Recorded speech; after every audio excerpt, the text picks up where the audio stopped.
It's time for the MMA-Holes!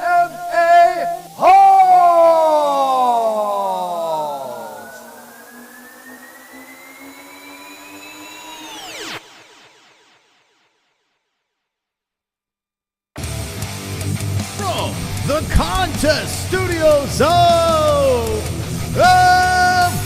Arizona, we're live with the MMA-Holes.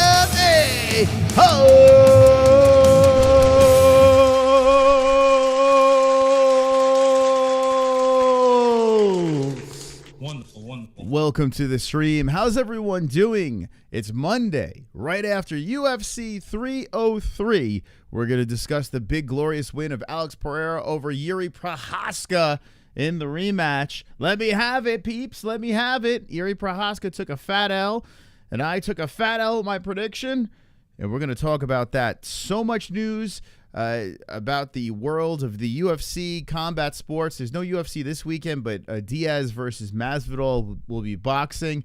They really don't like each other. There's a lot of bad blood, so we'll probably react to that.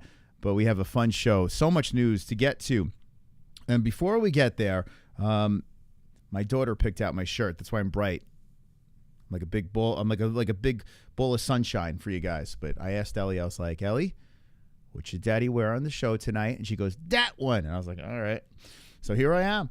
Big shout out to our sponsors, mybookie.ag. The promo code is MMA-Holes for a 10% match in your first deposit. I hope you guys won at MyBookie because I didn't.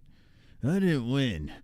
And I'm going to talk about that. But if you want to gamble, go on over to mybookie.ag. Use the promo code MMA-Holes to get that 10% match on your first deposit at mybookie.ag. Do it responsibly, and I hope you guys win big. Use our promo code so they stay with us. Thank you. Wonderful. Shout out to Dubby, man. I saw people talking about energy drinks. There's only one energy drink to get. It's Dubby. And we don't even get much of a kickback. If you want 10% off, we get a little bit of commission by using promo code MMA-Holes. But I use it almost every day, whether it's the hydration one or if I'm in a pinch and I need some extra caffeine in my life. I got that clean caffeine from Dubby. So go over to their website and use promo code MMA-Holes if you want that clean energy. And a big fat thank you to everyone that used our link in the description down below and the one that was pinned in our live chat, ESPN Plus. Thank you guys. Seriously, if you're going to buy the pay-per-view or watch anything UFC, you click that link, we get a little kickback. And I appreciate that. It only takes a click down below in the description. So thank you very much for that. I appreciate it. Okay, we had a lot of stuff go down on Saturday. I still am with the same score. I gave it like a 3.5 out of 10. The card was not good. It wasn't good. But with that being said, the theatrics of the main event was so much fun. I was listening back to our reaction on Saturday night. We had myself and Jesse. We had my parents in the room as well. It was glorious. A lot of smack talking about predictions. It was a good time. Absolute good time. And in the lead up, you could hear like the excitement. We were very, very excited because Alex Pereira is a fun guy. He really is. And a lot of people have been coming at me saying, oh my God, you're such an Alex Pereira hater. Well, that's not what I am. I'm a content creator and I like Alex Pereira. I still like Alex Pereira. I don't think he's the greatest thing since sliced bread. I think you guys are a little bit overrating the guy. But with that being said, Alex is one of the most fun guys on the roster. He saved another card. Once again, UFC 300, then UFC 303. Apparently, he got a 303K bonus as well. So Alex is incredibly fun. But me being the real man that I am, the real mystical king of the dragons, I'm not going to sit here and fondle every fighter's nuts. People are like, whoa, you do that with Conor McGregor. No, I've done plenty of streams and video uploads crapping on Conor as well. I have a little fun with Conor. I have a little fun with Pereira or any other fighter. I don't really latch on to a specific fighter unless we have them on the show. I get to know them, and then I latch on. But other than that, I'm there to see some combat. I'm there to be entertained. Now, as for the performance that happened on Saturday night, Alex Pereira looked phenomenal. He did. He looked like a guy in a full camp. He was in great shape, never lost focus. And across from him was a guy named Jiří Procházka who looked lost. I got to be honest with you. He looked like a guy that was just completely lost. on Saturday night. And listen, Alex seems to have his number. Now, would I like to see a full Camp Yuri go into this? Sure, but not that much anymore, because I'm starting to think this. No matter what kind of Jiří Procházka goes in there against Alex Pereira, the dude is in his head, zombie, Korean zombie. Yeah, he's in his head. It's very obvious that Alex Pereira has, I mean, judging, from the comments of the spirits, we had a lot of fun with that as well. You look at the face-off between the two, the dude is all over the place, Jiří Procházka. He's a very aloof, weird fighter as is, but he just doesn't seem like the full package against these other guys. Like, for some reason, even after this fight, he's like, I got to see if I'm going to be able to still compete. Like, he's talking about retirement. I mean, if that is not in your head, that is in your head. I mean, so Alex Pereira's got his number for sure, and credit to Alex for getting it done. Listen, I think mental warfare is just as good as the in-cage battle, and Alex didn't have to do a damn thing. He just had to show up and call spirits, and Jiří Procházka was just going to lose. So we're going to talk more about that fight. We're going to talk about the card that happened on Saturday. I want you to give me an honest score, though. Like, it's weird. I was seeing 8s in the chat. You guys have to be on crack if you think that card was an 8. It was really bad. Like, abnormally bad pay-per-view. Was not good at all. Literally, they just said, hey, Alex Pereira is going to save this thing by himself. And that's why Alex Pereira got the big bonus. And speaking of big bonus, before we went live, and I always say this on Mondays or Wednesday nights, we get a banger of a donation. Well, we're going to open up phone lines. And then lo and behold, Captain, well, I'm just going to play it.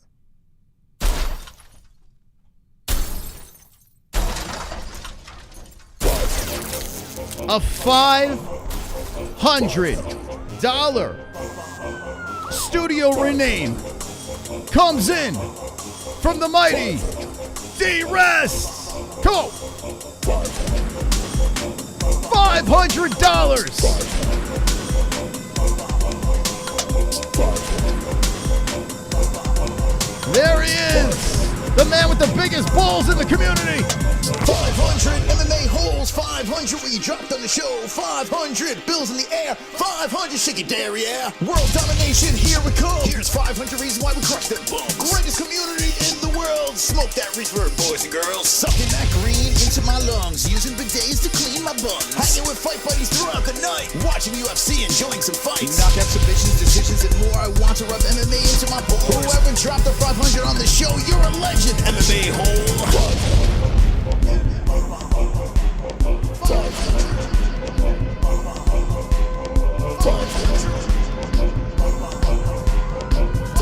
$500. Contest Studios. He used the $500 to rename the studio the Contest Studios of Arizona.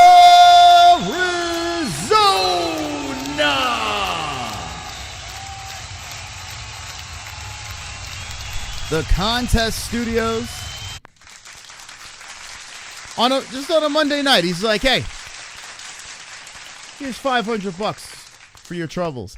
Thank you very much, D-Rest, for the donation and being wonderful. So keep dropping those deaths in the chat. D-Rest went crazy with the $500. Like I said before, we do this because you guys support it. It's the reason why we're live so many nights a week and are able to put out as much content as we can and say whatever we want to say. We're not handcuffed by the big corporate companies out there.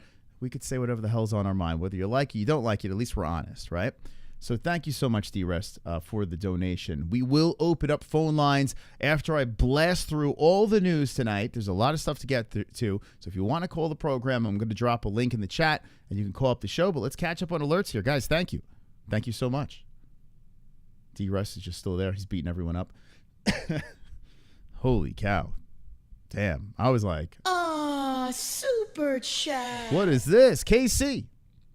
Big ups ya skibbity bumbo clot ya bopi bope, hibiscus, watermelon, taco, dragon, coconut.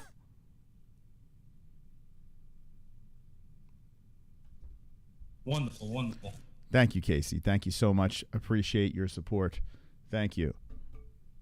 Thank you. You bastard. You bastard. You hit me with the chama. Oh, God damn it.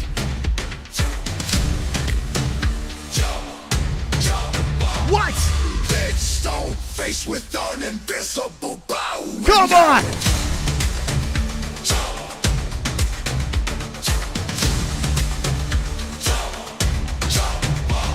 Oh, my God. Towards the phone calls and all the locked pick talks of last week. P.S. You'll get mileage for this dono. Thank you so much, Sonosi. Appreciate it. I don't know what that means, but thank you for the $9. Yes, call in and give it to me tonight. Give it to me tonight. Ride on your high horses with your pick of Chama. Who was the favorite? Just saying. I mean, it's, But thank you so much for the $9. Now, if you want to interrupt the show with the Chama on Streamlabs, hit that $9 donation, and Alex Pereira will come up and piss me off every time. Should I change? Hold on a second. The cops are coming to get me, guys. Should I change one of the emojis for the members? I should probably do something with Pereira in there. I'm assuming that's what you want, right? I mean, we have the stone faces in the chat. I see you guys with that stone face. You do have that. But let me know, do you want something specifically for Alex Pereira, members in the chat? Would you want something specifically, let's see, what can I take out? What seem... Let's see. What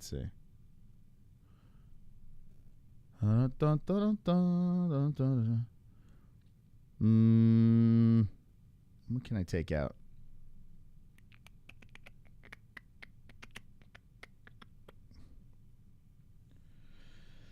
I like crying Aljo. I mean, I guess I could take out Jeff Molina, but that'd be gay. Can't take out Death. He just donated $500 tonight. Should I take out Nate? Nate's fighting this weekend. All right. Just drop the stone heads. You got your own emoji already. Get rid of Aljo, but that's a good crying one. Aljo, becomes very useful.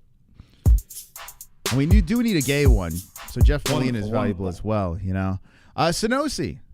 Why I think Alex was always going to win.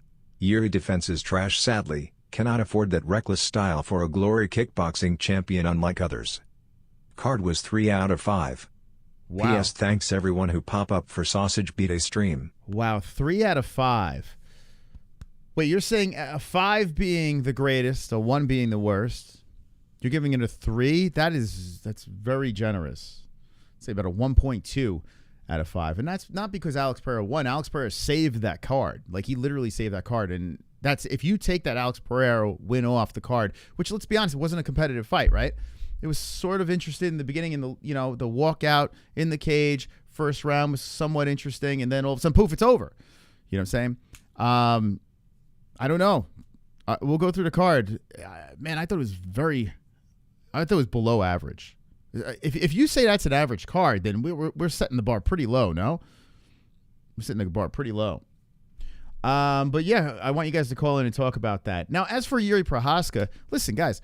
Both fighters took it on short notice, but the person that probably should have taken it was Jiří. I mean, especially after seeing the fight now, in hindsight, looking back, being like, yeah, he probably should have. If the man was really in a shed, starving himself and dehydrating himself without food or water, and some teammate or coach knocks on the door and says, hey, you want to fight for the title in a week or two, then he has to start getting ready for this fight. Probably not the best idea.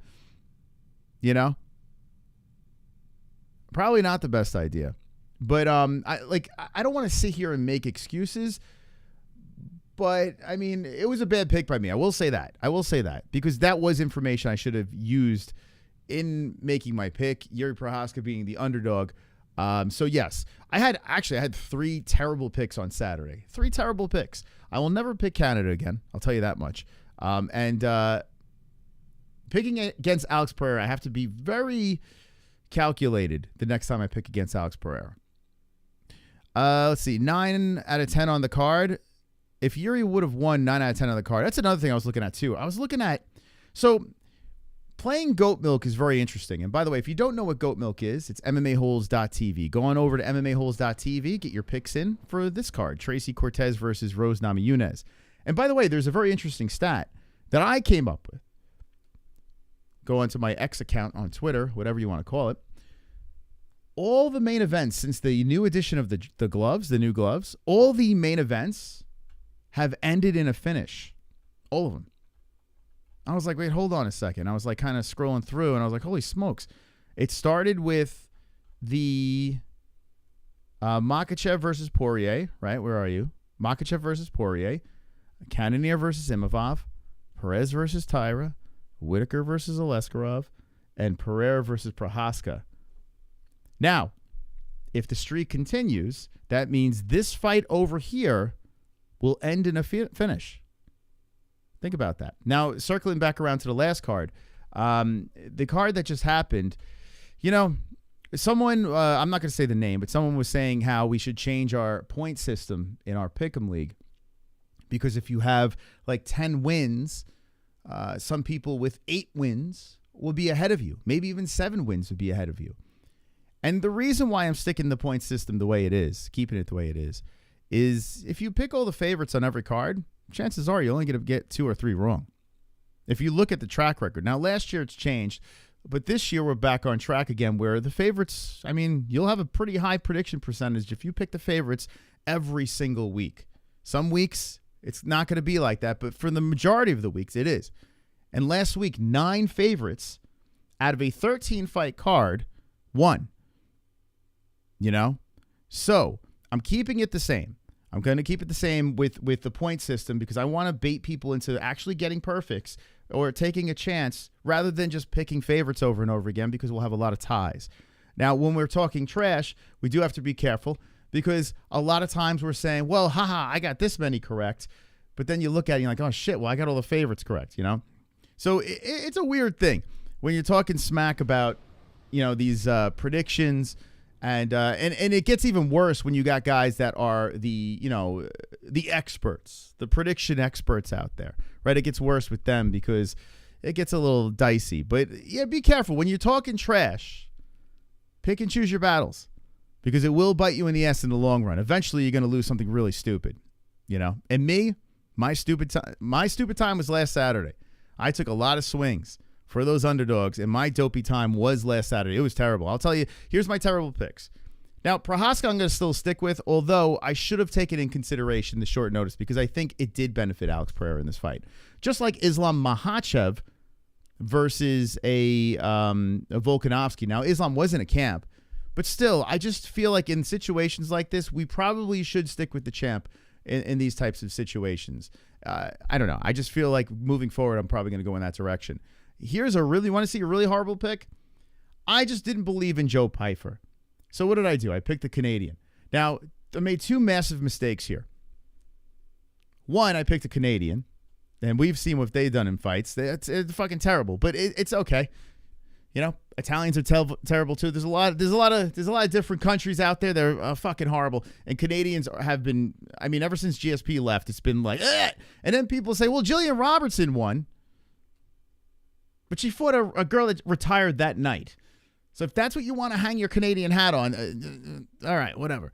Anyway, but yeah, picking against Pyfer was really stupid because this was pretty much set up for Pyfer to get that big bounce back win, right?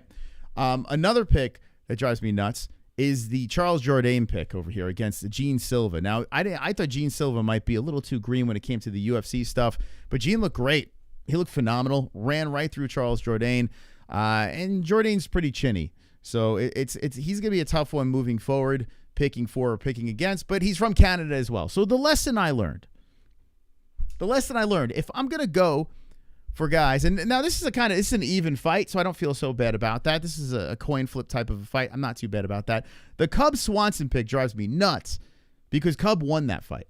I don't care what anyone said. I honestly think that Cub won that fight. But when you go to the distance, you go to the judges, you just don't know what they're watching, right? So Cub unfortunately lost that. It was a split decision, close decision, and Andre Fili gets his hand raised. I am not upset with this Cub. I will stand by that Cub prediction, and I actually feel good about it. Honestly, I feel good about that prediction. Didn't drop any money on any of these fights over here. It's just showing you the shit that I did on Saturday. Saturday was a bad night for me. It was not a good night. Now, I picked a bunch right, of course, as well. Ricky Simone, this is a fucking... I don't know what to think about Ricky Simón, but this guy was a pretty big favorite. If you guys picked Oliveira, very nice pick on that one. Very nice pick on Oliveira. I thought Oliveira was going to gas, to be honest, but he looked pretty good. He wound up finishing by a unanimous decision, got the job done on Ricky Simón. Looked good. Arlovsky is on his way out. They didn't even give him a farewell. They just, at the press conference, said, oh, yeah, by the way, he's not on the UFC anymore, which is weird because a lot of fans still love Andrei Arlovsky. You know, the guy's a legend. Don't know why they didn't give him a farewell package, but they gave it to the Karate Hottie. Gotta be honest with you, no offense, Karate Hottie. This guy deserves it way more. Just saying. This guy deserves the package way more than you do. Don't know what that it's about, but anyway, they gave it to her. Talbot's the real deal. Just ran over Gamori. I just got the round wrong, but I mean, this dude, first round, made it look easy. He said he hydrated up to about 160 something. This dude fought, he literally fought at bantamweight and hydrated up to 160 something. This guy is a massive problem at bantamweight. You might as well wrap the belt around his waist. I'm sorry, Sugar Sean, or anyone else in the way. This kid is a phenom.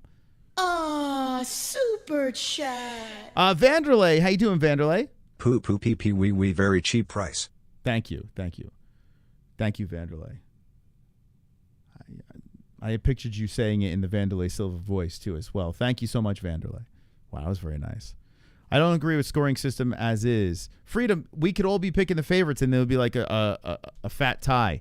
So if you want me to single you out, I will. But you know, like I spoke about it.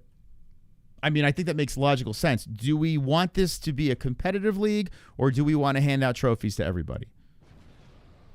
You understand what I'm saying, Freedom Guy? Like, we could all just be picking, you know, decisions and favorites and getting fights right, or, you know, we could be taking swings, going for underdogs, going for, you know, trying to swing for rounds over decisions. You know, I mean, you know what I'm saying?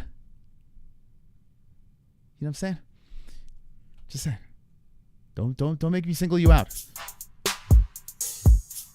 Wonderful. Kainotto. Moss, I might be getting ahead of the show, but what are your thoughts on Strickland beating the brakes off that Navy SEAL? Sean's challenge was accepted, and holy shit, the SEAL got destroyed. He did. This SEAL is a fighter and juice to the flippers. He did. I did watch that. It is cringe, and let me tell you why it's cringe. One, beating up a Navy SEAL is pretty impressive. It's just like when, what's his face, Patty Pimblett was in there with a bunch of Marines and just submitting all the Marines.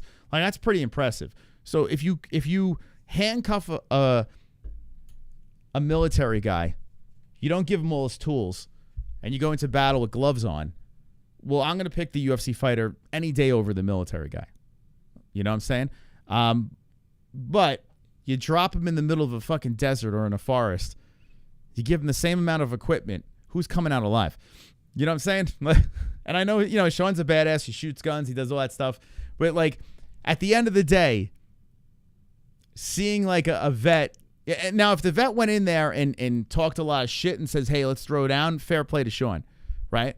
But to celebrate that, you know what I'm saying? Like, I just can't, because in real battle, you know what's going to happen, right? It's not going to go that way. They're not going to lace up gloves and start beating each other up in a cage, you know? But, you know, fair play. The guy went in there, took the beating like a man. I don't know what to say, man. I don't know what to say. It's weird. I wish Sean fought like that in the cage. Why doesn't he fight that in a real fight? Why doesn't he fight like that? Fair winds and following sees Skibbity Bumbo Clot. Hibiscus. Thank you, Casey. Thank you so much. Well said. You know, like, what drives me nuts is I'm more excited about watching Sean fight a military guy or an influencer than I am when he starts fighting like actual UFC fighters. It's crazy. It's like, why can't we get that energy in a real, like, you know, a cage fight? Oh, it's weird. Let's see if I can get the video for you guys. I don't know. I just can't wrap my head around it.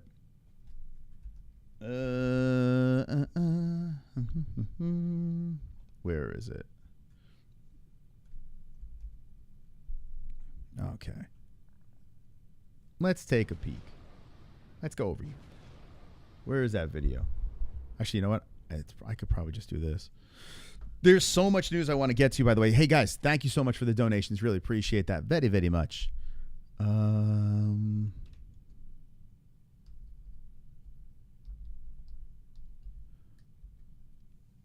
Freedom guy. I'm going to say this one more time. Like, you're becoming very annoying. So when we did the scoring system, we put this together for a year and a half, debating, going through percentages, trying to figure out what is the best way for you guys to have the most competitive pick'em league. We could have copy and pasted a Tapology league or the old UFC league back in the day, but no, we decided to do something different so it's competitive. Now, there are going to come weeks where you have less wins than someone else, but you picked perfects and you're going to be ahead of them. This complaining that you're doing for tonight down the road will favor you. It's going to go the other way. Okay, Freedom Guy, it's going to go the other way. This is one time where you have more wins, but someone else is ahead of you because they have more perfects. Okay? I promise you, there's many of weeks that are going to go by where you're going to be in the reverse role and you're like, oh, shit. Now I get it. So stop fucking crying. Just stop it. I promise you, trust me, we have a whole fucking team working on this. Trust us. Just trust the process. We made an adjustment. We made an adjustment on one point thing because we did realize that something slipped through the cracks. But just hear us out on this. Just trust us. Okay? I hear what you're saying. I listened. I responded in the DMs. And then you bring it up on air for public humiliation. Just trust us. Please. Please. Wonderful, wonderful. Kainotto. Peyton Talbot is going to become the first LGBTGRS% plus at Shortcake, Women's Clothes, Hot Dog, Champion. Dude is fire, will set good. the octagon ablaze, flames galore. They should make him fight Molina for the GMF belt. Dude will be fun to watch, unamused face. I tell you, man, if you are a homophobe, I don't even think Talbot is gay. I just think he's a flamboyant dude. If you just enjoy the ride with Peyton Talbot because this guy is pretty damn good, man. I think it's driving people nuts because it's like the Izzy thing too, because Izzy was very effeminate, although this guy's on poles and stuff. It's odd. But we've loved Jordan Levitt, right? I don't know. I'm a fan of Jordan Levitt. And this guy, nothing against Jordan, but this guy, his upside is through the roof, man. Peyton's the real deal. All right, here's the video of showing Strickland with the Navy SEAL. So Jake Shields posted this. Mitch Aguirre is a savage and would beat 99.9% of humans in a fight. He decided he wanted to spar with Sean Strickland. See, that's fair. If he says, hey, I want to get in the cage with a former UFC champion, then I'm not going to criticize Sean here. It's not like Sean picked up this guy off the street and says, hey, let me just beat this guy up. So that's fair. If he says, I want to spar, it is what it is. He quickly learned there is a big difference between world champions, but regardless, he took a brutal beating and didn't quit. Sean obviously wasn't looking for a KO, but still dished out a bad beating. Okay. All right. So here, let's let this thing play out. I mean, if this guy asked for this, I don't know. What do you guys think? Should Sean have said no? I mean, he asked for it, so. It's like, where is this against Paulo Costa?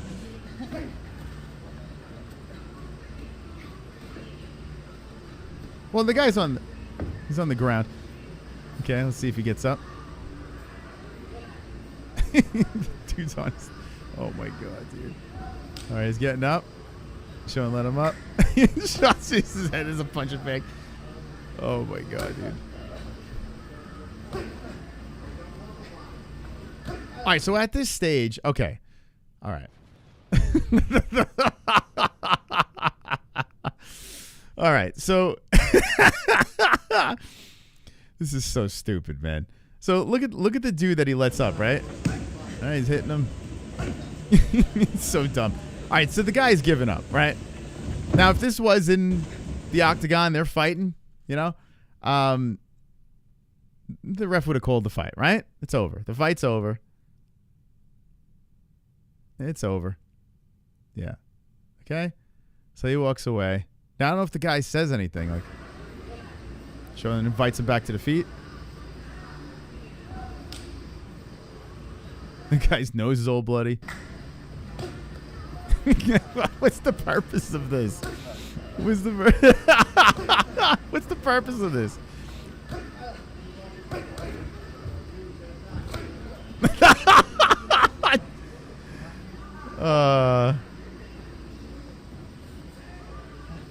Oh my God! He's like, yeah, get back up. I'll give you a little more. This is some some dominatrix shit. That's what this reminds. I think this is a fetish, man. I think this is a fetish. This is a 2 minute and 53 second. We have 2 more minutes of this.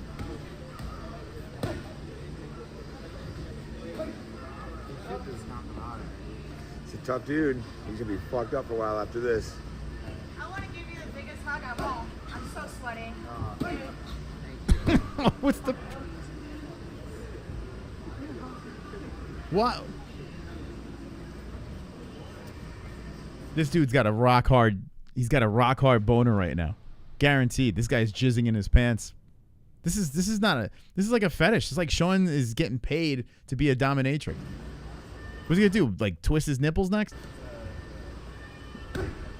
Minute and a half left. Can't quit now. I'll kick him. Sean should be wearing leather Kick him. and have a whip.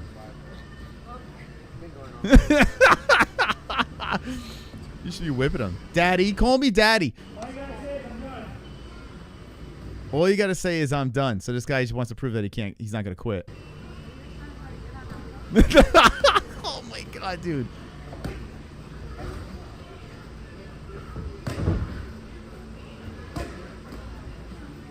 Okay, let me ask you.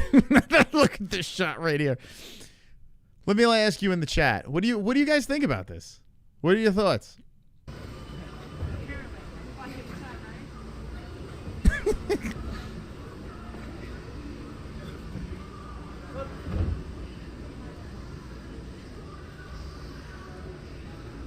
You got that stupid. Yeah, I get him. Yeah, this is just silly, man. This is just silly. I don't know, man. I don't know what the fuck is the point of this. You know? I kind of want to see, does anyone have the footage of what led to this? Like, how did we get to this point? I think that would have been more interesting to watch rather than see this guy just get his ass beat for 2 minutes and 50 seconds.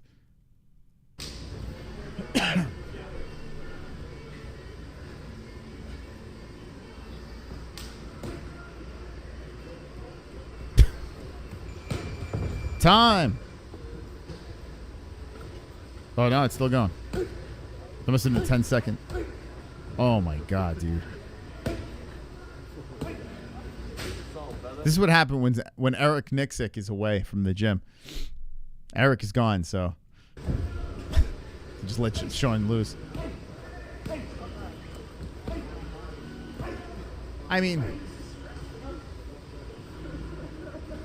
yeah, you got to think that Sean, there's some sort of flashback, you know, to when him and his dad or some shit like that. Like, I don't know when does the rational person kick in and be like, all right, there's no need to do this anymore. Oh, Jesus. Fucking A! Very nice. He's so proud of him. It's like when my dad used to beat me up. Dude, it's like almost the same shit, right? I guarantee, like, Sean was in this guy's shoes, so he's proud of him. He was able to take the beating. It's crazy, man. Bonded like men, not like Talbot. I mean, I don't know, man. What do you guys think? What do you guys think? That's crazy, man. He survived. He definitely survived. Took it like a man. Got the Chama kick at the end. Yeah, threw a fucking high kick at the end. Make sure he could take it all. Rational Strickland kicks in at 50 with 50 hours. Is that what you're saying? Or 50 years old? Yeah, maybe his brain hasn't completely matured yet. They docked Charma. The new power slap. Yeah, they should just have people. They should have randos just get in the cage with Sean, see if they can. Like, that should be a show. It should be like Bully Beatdown without the bullies. Like, Sean's the bully, and just have random people get in there and see if they could last a full round, a full 5-minute round with Sean Strickland. Yeah, why don't they sign Sean up for a bully beatdown? Wouldn't that make sense? He would be perfect for bully beatdown. Why is that not a thing anymore? Shouldn't be a 24-hour telethon, but with beating people. Sia was never in it. Crazy how the skills were irrelevant. To be fair, the cage isn't the area of experts. Yeah, I mean, this is a very, like, you're really stripping him down of what he was. He's trained to kill people, right? With weapons and stuff. Hand-to-hand combat is what? Just a percentage of what this guy can do to you. Because Sean would be the bully. Keep in mind, Sean was playing with him after halfway through the first round. I mean, I got to be honest with you. I understand. Sean could have went like full-blown, I'm going to kill this guy. I understand that. But still, to the point when the guy's begging, like the guy's on the floor. I don't know. What are we talking about? This is such a dumb topic. Thank you, Kainotto, for bringing this up. That's my take on Sean Strickland and this deal. There it is. I don't even know what to say. I got to be honest with you. It's very, I feel like I lost brain cells watching that. I feel like I was getting hit. All right, let's scroll through.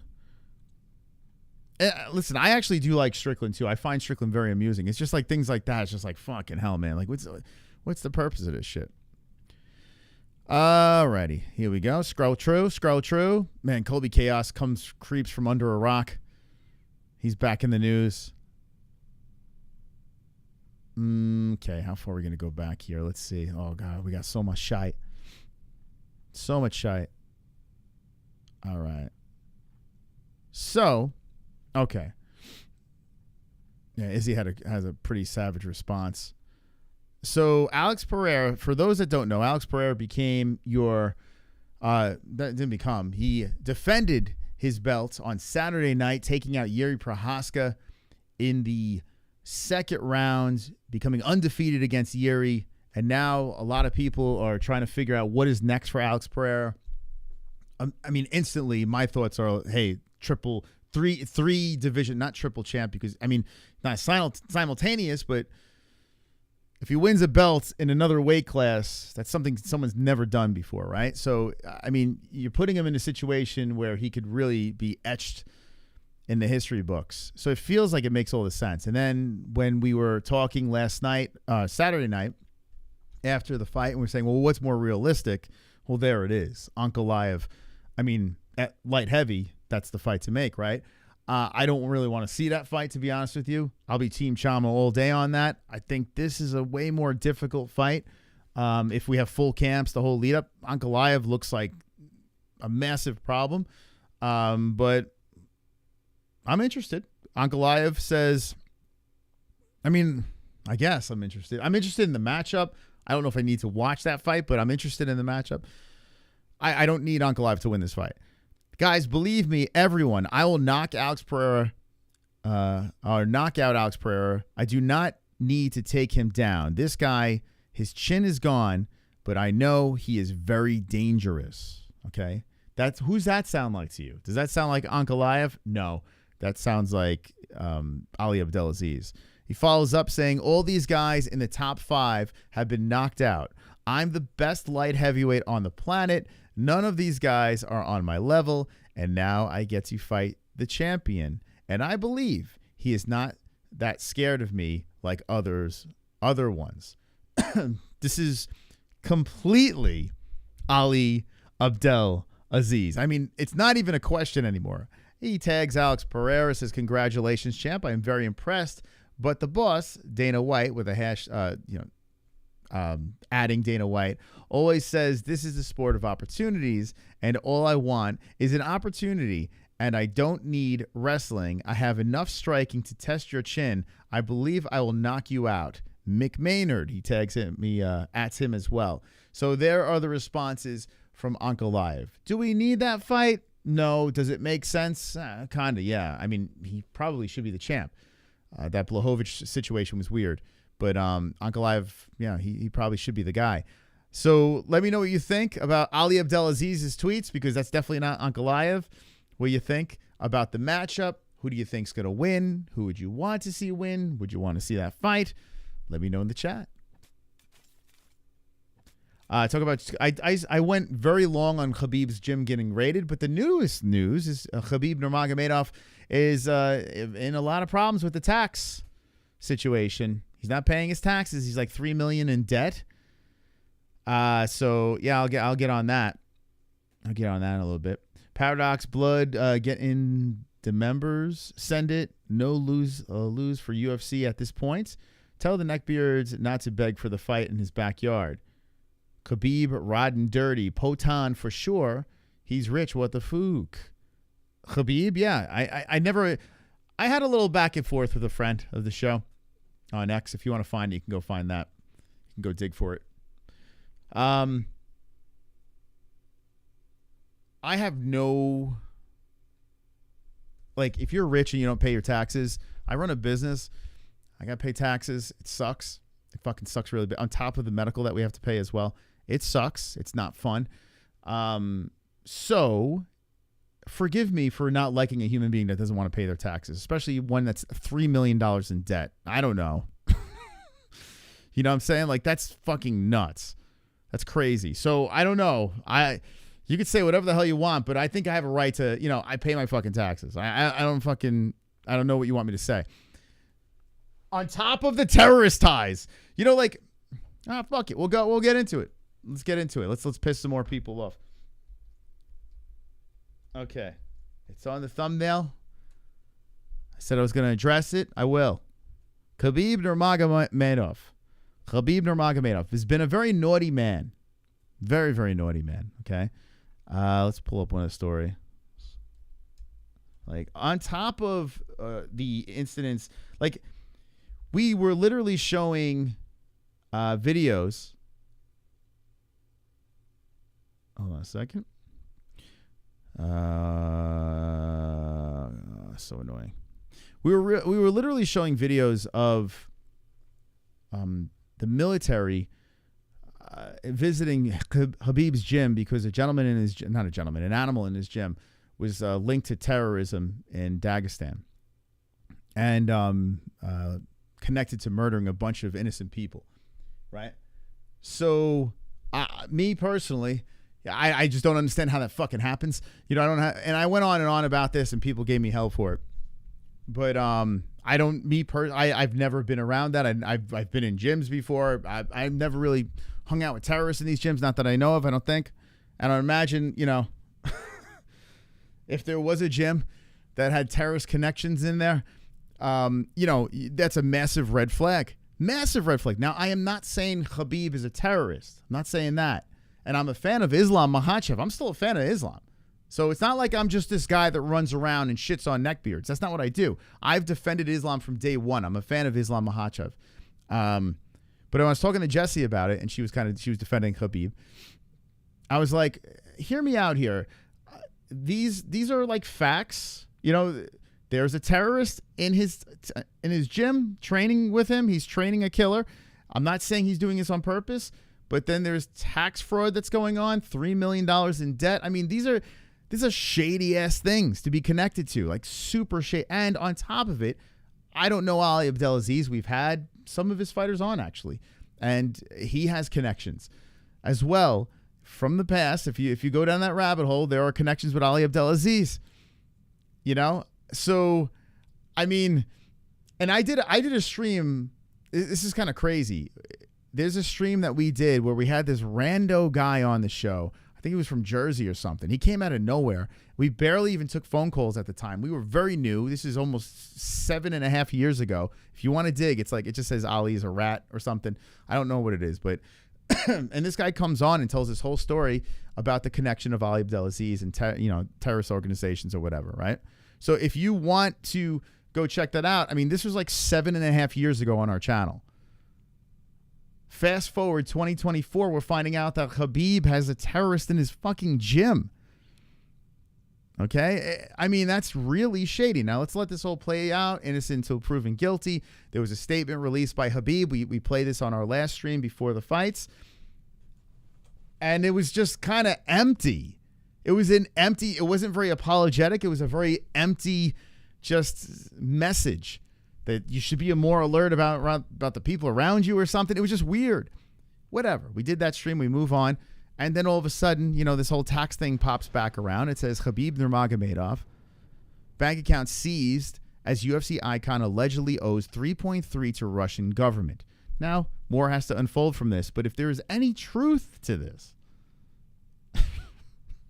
I mean, this is some shady shit. This is like super shady. I had a guy on X reach out and says, yeah, but you're a Conor McGregor nut rider. What does that have to fucking do with this other than Conor was right? Hashtag. Right? These are facts. Someone said in there, he says, yeah, but Conor McGregor punched an old innocent guy in the bar. I got to be honest with you. If Conor McGregor had a line of old innocent people and punched all those innocent people, I could stomach that a little bit more than a man training terrorists. I don't know. Call me crazy. Call me fucking crazy. It immediately goes to my love of Conor McGregor, so I'm just here shitting on Khabib. No, I wish this man nothing but respect. This guy's one of the best lightweights of all time. Okay? I've said it over and over again. Was I the biggest fan? No, I wasn't, but I'm a big fan of Islam Makhachev. I'm a big fan. I've been on record many of times picking him and praising him and saying I actually like him. I can relate to this guy. This guy's fucking badass. One of the pound for pound best, if not the pound for pound best. But God forbid I say something bad about this guy. God forbid. If I had a track record of just abusing all Muslims or people that have neckbeards, fair. I don't do that. That's not me. But when stories pop up like this, it's like, well, this guy seems like he might be a shithead. Might be a shithead. I don't know. It's very possible. Your hero might be a complete shithead. So we'll let this play out. I'm not saying he is. What I'm saying is if all this stuff is true and he's connected to this, well, we have a conversation to be had. We have a conversation.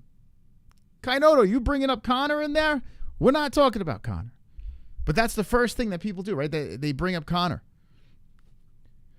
And then Conor is attached to this because he's saying Conor was right, and he has this whole history with them. And I tell you what, Conor hasn't been right about much lately. But if he's right about this, well, Mystic Mac is back. That's all I got to say about that. Thank you. That's it. We move on. Israel Adesanya puts this edit out. So right after Alex Pereira wins, I think there's a reaction of Israel Adesanya to the fight. I didn't get to see this yet, so this will be my first time seeing it. But I did when I was scrolling through. Let's see. Was there a reaction here? Where are you, Izzy?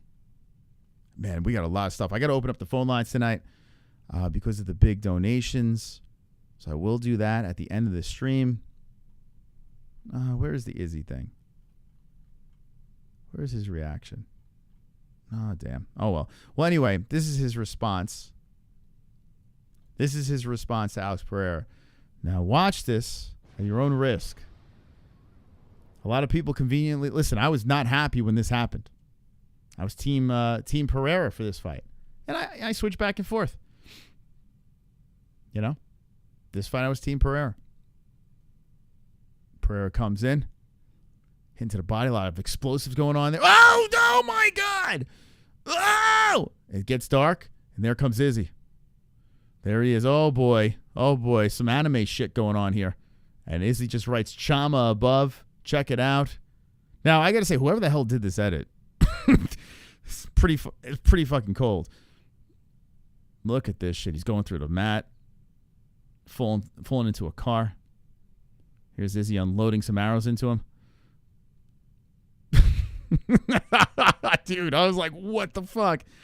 I don't know who the hell made this shit. I mean, if you think about it, without the edits, without the animation, it was probably, I still think this is the coldest, and I was not, trust me, go back to the stream. I was not happy about this. But still, I will say this.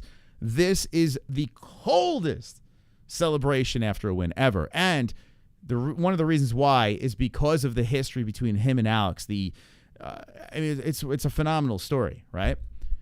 So seeing this redemption for Adesanya, as much as I wasn't a fan of it at the time, I do appreciate it down the road. And here he is drilling arrows into his body. So that's Izzy's response. Will we ever see another fight? I mean, these guys have fought, they danced, 20 times already? I don't know, but Izzy's the last person to win, and he is the last person to take out Alex Pereira. So let me know in the chat what you think. Do you like the response? Does it make you sick to your stomach? Do you think they'll ever fight each other again? Let me know. Just say it. Izzy is trans. I mean, he could be. It's very possible. He's a little suspect. I don't know. I don't know how that affects me. I haven't had sensual anal love making to my lover. Okay, it's good to know.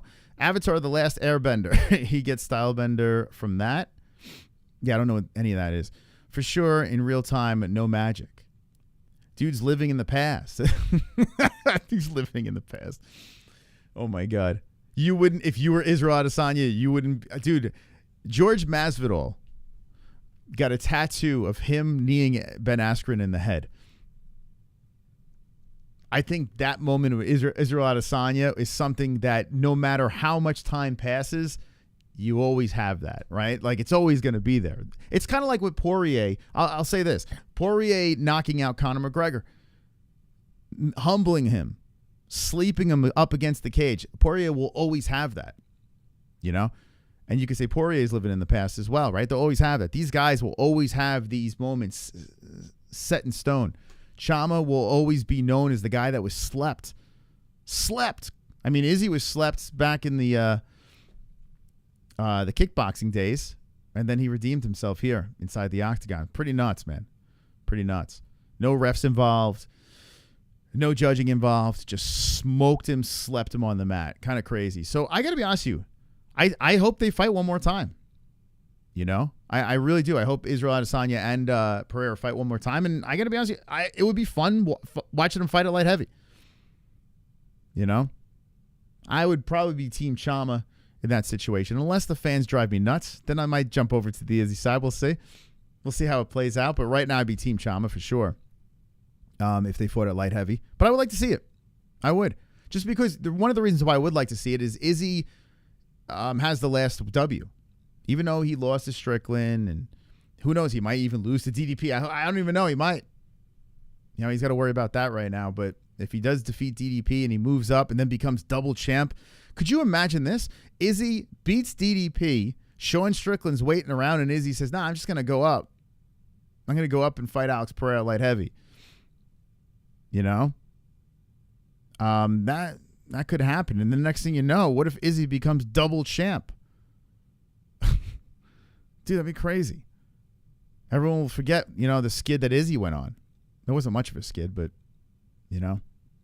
So, man, if you're not an Izzy fan, you gotta be rooting hard for DDP. I know a lot of people have been shitting on DDP lately, but if you're not an Adesanya fan, you better pray that DDP wins.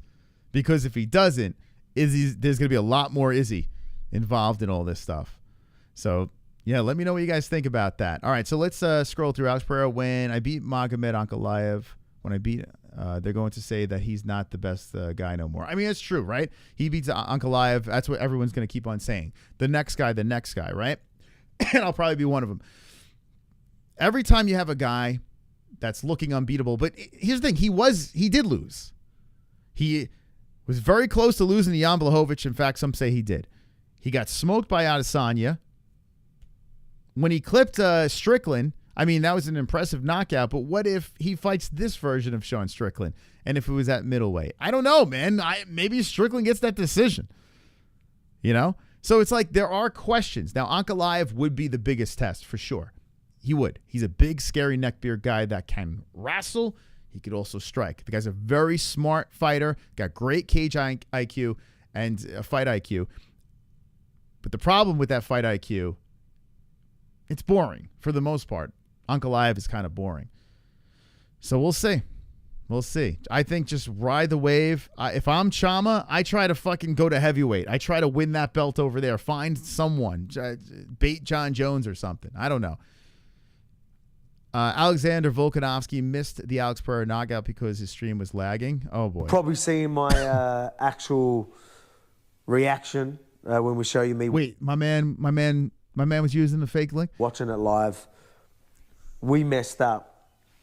the fight was there, and then my wife ends up mentioning, "Oh, we're behind." So I'm like, "What? Don't say nothing. What do you mean?" And then right at the end of the round, Oh, okay. Maybe he had ESPN Plus, and yeah, that happens. Sometimes it's a little delayed.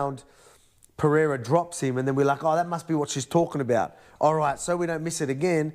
Let's go live. We go live, and the fight is over. So 20 seconds later into the next round, so I must have been a couple of minutes behind with a lagging and whatnot. 30 seconds into the first round, he gets head kick knockout, and we miss it. Guys, what do you think? Was he using a Fugazi link, or was he behind? I don't know, man. I'm split. Light heavyweight division is kind of weak at the moment. I mean, Anthony Smith is ranked number 10. Yes. Listen.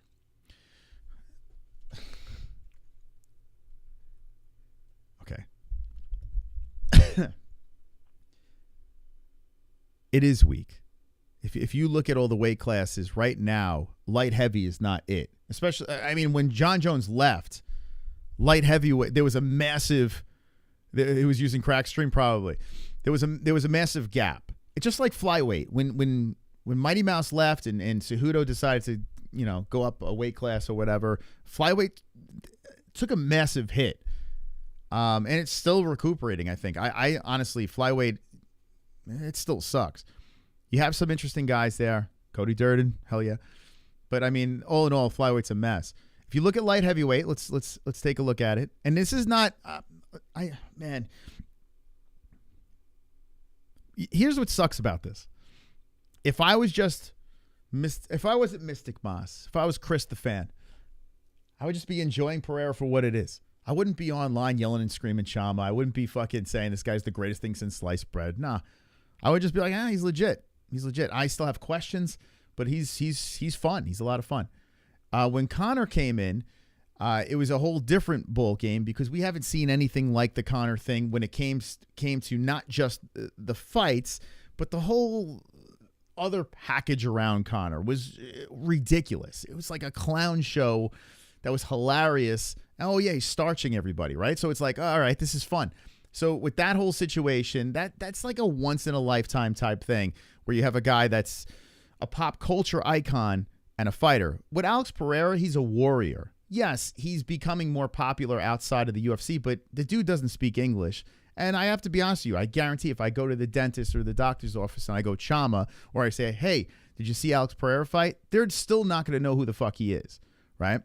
But as a combat sports fan, a UFC fan, I mean, of course you know who Alex Pereira is. He's a superstar. He is. But still not, when it comes to the pop culture thing. So if I wasn't doing this show and I wasn't dealing with fans from all different aspects, all parts of the world, I would just appreciate Alex Pereira for what he is. But that's not the case. I'm here. I got to break all this shit down. I have to be as honest as possible, you guys. And yes, it is true. Light heavyweight is not the greatest. I mean, if you're ranking, listen, right now, lightweight and bantamweight, two top divisions. I mean, it's not even a question. And you could even make an argument still with Khabib leaving that he left a big hole in lightweight and it just kind of evened out. Right? If Khabib was still there, he would still run through all these guys, including Islam. You could make that argument, right? You really could, but I'm going to give it the benefit of the doubt. I'm just going to say, okay, lightweight's the best division. I don't even like the little weight classes, but I got to be honest with you. Bantamweight's next. It's not even a question about it. Bantamweight is next. With the resurgence of Ilia Topuria with featherweight, it gets more interesting. But if you go down the roster, you do have Max Holloway, the BMF, this and that. Max is a beast. But Brian Ortega, I'm still on the fence. This guy, who knows what, if he's even going to be at 145. Yair's exposed. Evlov is, forget that shit. I don't want to see this guy rolling around doing that shit. Arnold Allen has been exposed, and I like Arnold Allen. Josh Emmett's 400 years old. Aljamain Sterling, he could be a champ in this weight class. I'm telling you right now, he could backpack his way all the way up and become a champ easily. He could. Calvin Kattar looked like hot dog shit. Giga's been exposed, even though he's looked better again. Lerone Murphy looks pretty good. But now I'm at number 11, and here we are with Bryce Mitchell at 12. Featherweight's a mess. It is. It's still a mess. Okay, we move on. Let's see. We spoke about lightweight. Welterweight. No, it's weak too. That's weak too. I mean, Shavkat's very interesting, but other than that, you got a bad knees Usman. You got Bilal, remember the name, who's looked very good lately, but he's boring as hell. Jack Della has been exposed, but exciting. but still exposed. Gilbert Burns falls in all the big shots. You got Ian the Cuck Garry at number 7 over here, beating MVP. I mean, come on. It's not great. It's not. Middleweight. DDP is your champ. Are you guys sold on DDP? Are you? I mean, Sean Strickland this close to beating the guy. Are we sold on him? I'm not saying Sean's a bum, but I'm saying, listen, Sean is what he is. He's the working man's champ, then lost the belt. He beats up Navy SEALs or whatever, or influencers. But him, Izzy, Whitaker looks better again. Imavov exposed. Jared Cannonier is playing with rocks. Marvin Vittori is a can. I'm just going to say it. Gatekeeper. Brendan Allen looks better. Paul Costa has no hair. Jack Hermanson. It sucks. Light heavyweight. Jiří Procházka, number 1 contender. Jiří at 31 years of age, who I'm still a fan of Jiří. He's already expressing that he wants to fucking hang it up. Like, if he can't compete anymore, if he can't compete at the highest level, he's already talking about retiring at 31 years of age. Magomed Ankalaev, boring. Jamal Hill, exposed. Jan Blachowicz, 40 years old, still can compete. If Jan Blachowicz can still be dangerous for a title at 40 years of age, well, light heavyweight's not that good. Krylov, you suck. Johnny Walker can. Roundtree looking great. If Khalil Roundtree is making a resurgence, sitting at number 8, oh, he popped for steroids. But if he's shit weight class, Ozdemir looking better. He's bounced back around. What's his name? Dominic Reyes looks better again. You got guys that are old and washed up turning it back around because the weight class sucks. Shogun is coming back. Wait, imagine. So listen. Alex Pereira is the perfect piece to the puzzle for a weight class that is not very good. Gonna say it. Who is the wrestler of this weight class? You might have to go with Rakic or Blachowicz, right? I mean, Ozdemir can wrestle. Johnny Walker's got a little jits. Anthony Smith's got that jits. Magomed Ankalaev, probably the best out of the bunch, right? Other than that, in the top 10, who's the wrestler in this weight class? In a weight class that your champion is a kickboxer. It's a kickboxer. You know what I'm saying? This is MMA.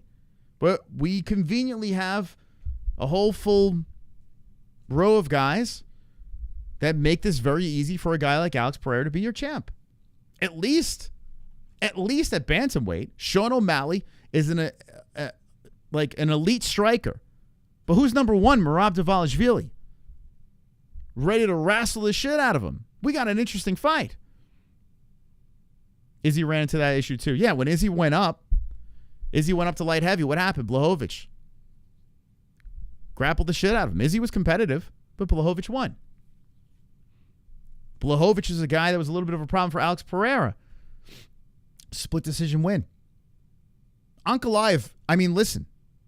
Ankalaev should beat Alex Pereira. He should. He should be that guy. If I'm the UFC, I just avoid Ankalaev because he's probably the only guy in the top 10 that would be remotely a problem. You know? But anyway, listen, I don't want to shit on Alex Pereira. That's not what I'm trying to do. What I'm trying to do is be the voice of reason here. Let's enjoy Alex Pereira for what he is. He's so much fun. His walkout to how he knocks people out. It's great. It's great theater.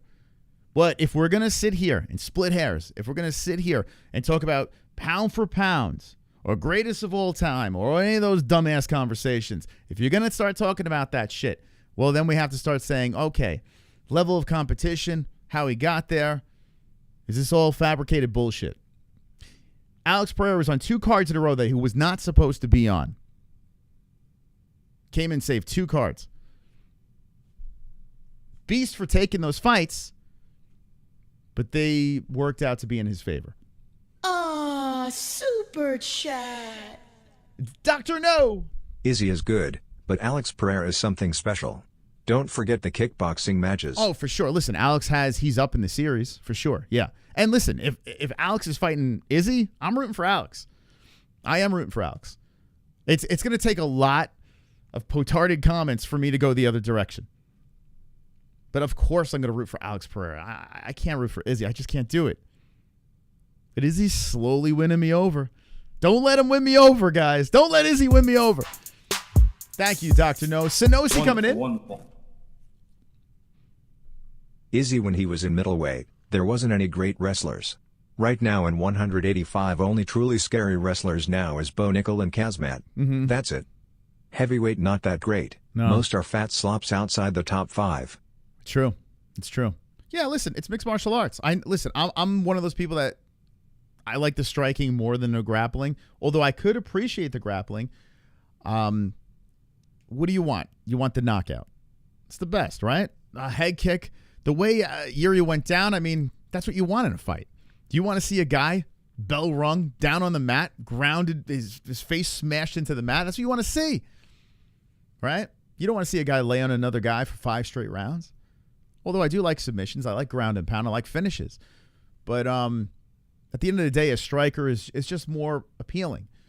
It's more interesting. You never know. Like at any moment, the fight could be over. A blink of the eye. That's what the knockout's about.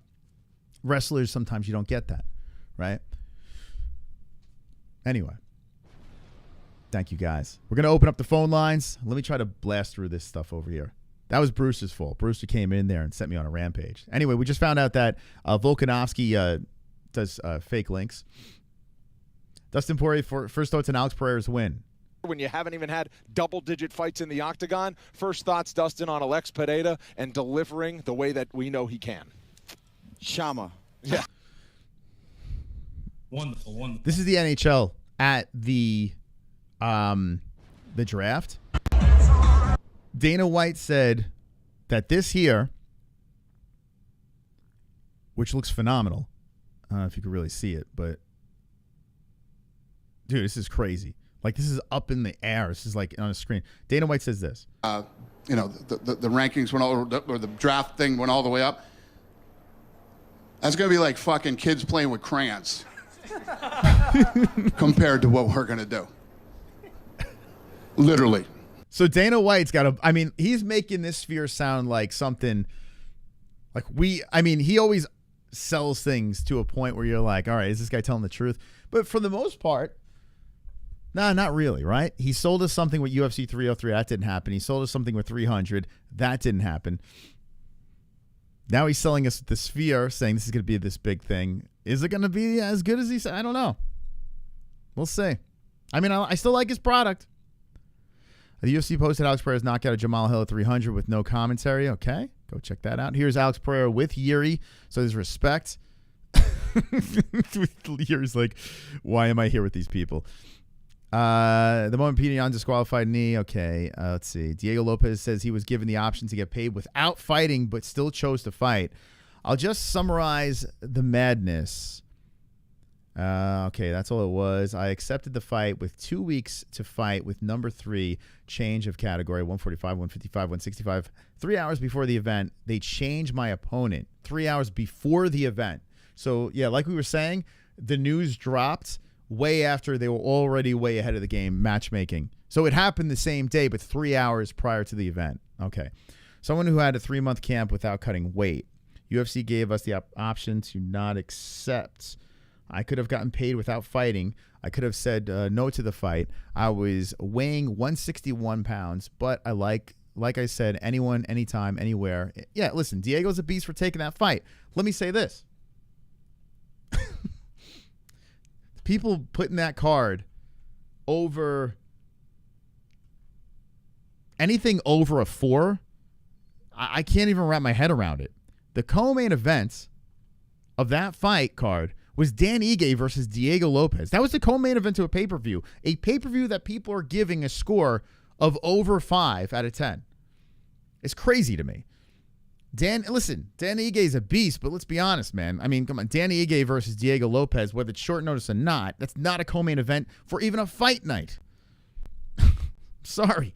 Anthony Smith, Roman Deleeds, Myra Silva versus Macy Chiasson. Listen, Machado Garry versus Page, very interesting fight, and we'll watch Ian Garry and see what he has to say about the Michael Venom Page thing. But that even wound up being kind of a stinker. Listen, I was interested. I was entertained during that fight. But is it a fight that you're going to go back and watch? No, not at all. This card was very bad. Not good. Not good at all for a pay-per-view. Alex Pereira opens up as an underdog. Whoa, for all of these 3 future Prudential matchups. So Pereira versus Ankalaev. They have Alex at a plus 210. Wow. They have Alex at a plus 500 against John Jones and a plus 300 against Aspinall. Holy smokes. Well, if you are going to, that leads me to believe that they're just going to have him fight Ankalaev. If they have him as an underdog for his next fight in the weight class that he's doing well at, you could basically lock that fight up. That's a done deal. Super chat. We're having some fun on a Monday. Hit the like. What do we got? What do you think of Bo Nickel? Okay, so Bo Nickel I think is very talented, although I can't get on board. I don't know what it is about the guy. He just has the personality of like a wet mop. I don't know what it is about Bo, but he's a very talented wrestler. His striking is not elite but effective. He's still very green. Probably shouldn't rush him up too fast. But if he's interviewed, I'm just like, I want to root for this guy. I got an American flag under my desk over, like I am Team America, but not in that one. I don't know. I haven't really jumped on board. Now, if Bo Nickel was going to fight an Adesanya or an Alex Pereira or something and wins, well, there's not much we can say. Ginger on ginger hate crime. Yeah, I don't know. Like, I don't know what to think about him, to be honest with you. When Khamzat Chimaev came in, I latched onto him instantly. Bo Nickel came in, I was like, I don't want this guy to win. Why? What is that about? Super chat. Smash the like, baby. Wonderful. Thank you so much, Smash guys. the like button. Thank you so much. I appreciate you guys. Seriously, this is a Monday night. I fucking love doing this. Absolutely love doing this. Hit the like button. Thank you guys for the donations tonight. Super humbled by the donations. I mean, very, very generous. By the way, we're 20 subscribers away from 88,000 subscribers. So if you're not subscribed, subscribe to the channel. Okay. I'm trying to get through this as quick as possible because I'm going to open up some phone lines so I can speak to the people. Alex Pereira has headlined 2 of the top 4 highest gates. Now, I actually literally laughed out loud about this. He's always like, it's always got to be thrown into like a Conor McGregor situation, right? Alex Pereira has now headlined 2 of the top 4 highest gates in UFC history. McGregor versus Alvarez at UFC 205 was the highest gate in UFC history at 17.7 million. Khabib McGregor coming out at number 2. It's kind of surprising, right? You would think Khabib McGregor would have been number 1, but that actually is number 2 at 17.2 million, which is still very high. Number 3, Pereira versus Hill at 16.5 million. To say that Alex Pereira has headlined one of the highest gates, but it's UFC 300, a card that literally first fight, former champion Cody Garbrandt versus Figueiredo, all the way up to Pereira versus Hill. I mean, not one fight is not interesting. And to just give the credit to Alex Pereira is kind of crazy to me. All right. And then Pereira Prochazka 2, 15.9 million. They're patting themselves on the back for that. A card that the tickets were on sale early for Conor McGregor versus Michael Chandler. A lot of people probably didn't cancel because they're like, well, fuck it. I still want to go see some fights. So they overpaid for a card. That's number 4. So the 2 fights that Alex Pereira are on in this list, they have asterisks next. I mean, he is, give me an Alex Pereira card with nothing attached to it. Just, hey, guys, Alex Pereira is going to fight on this card. He's not filling in for 2 cards. Give me, and what were the pay-per-view buys for those? I would love to know. Oh, they didn't release those, right? What the UFC is selling with Alex Pereira is kind of crazy. I don't think we've ever seen this before. I don't want to say this is the most overrated hype train that the UFC's ever put in front of us. I don't want to say that. But I kind of am. I kind of am. I don't know, man. I don't know. I mean, it's kind of weird, man. It's not like McGregor versus Alvarez. That was someone else. No, they sold McGregor versus Alvarez. McGregor was going to go up, beat Alvarez, and become the double champ. Khabib McGregor was a phenom, crazy grudge match between 2 guys that seriously did not like each other. Ended in a fucking brawl. And then you got these other 2 cards that are just, well, they were fill-ins. So we'll see. Maybe, just maybe, Alex. There's two things that need to happen. Alex Pereira needs to learn English. If he could learn English, okay. Now he's 36 years of age. He probably doesn't have to do it anymore. He's probably already rich. He's already been champions in multiple weight classes. Fine. But if you want to get to the level of superstardom where it's like you're in the elite and you're not only selling the gates, but you're selling, getting these pay-per-view buys where they're releasing the numbers, we got to get him to speak English. That's number one. Got to get him to do that. Number two, he's eventually going to have to fight guys that push the needle as well to kind of get him into that level.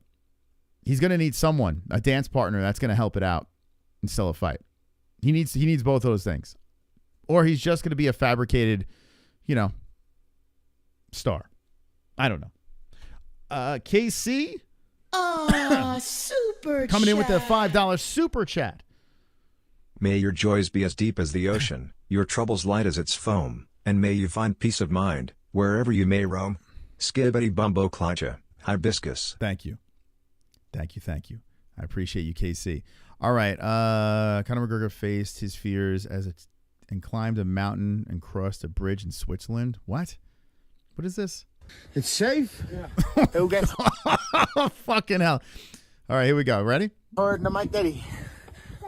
Yeah? Oh, yeah. Keep it together.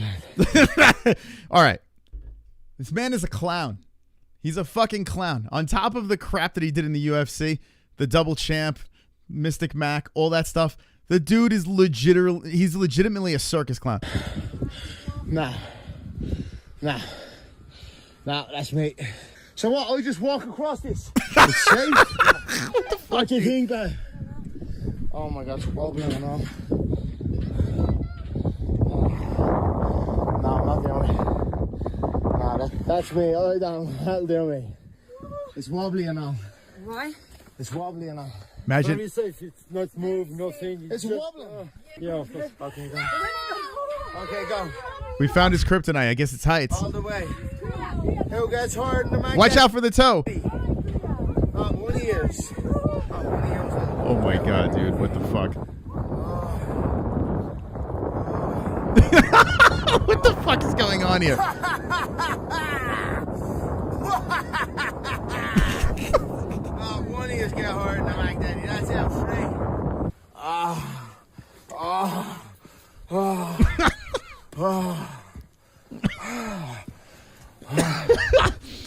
This dude was supposed to headline last Saturday's card. 1, 2, What the fuck is going on?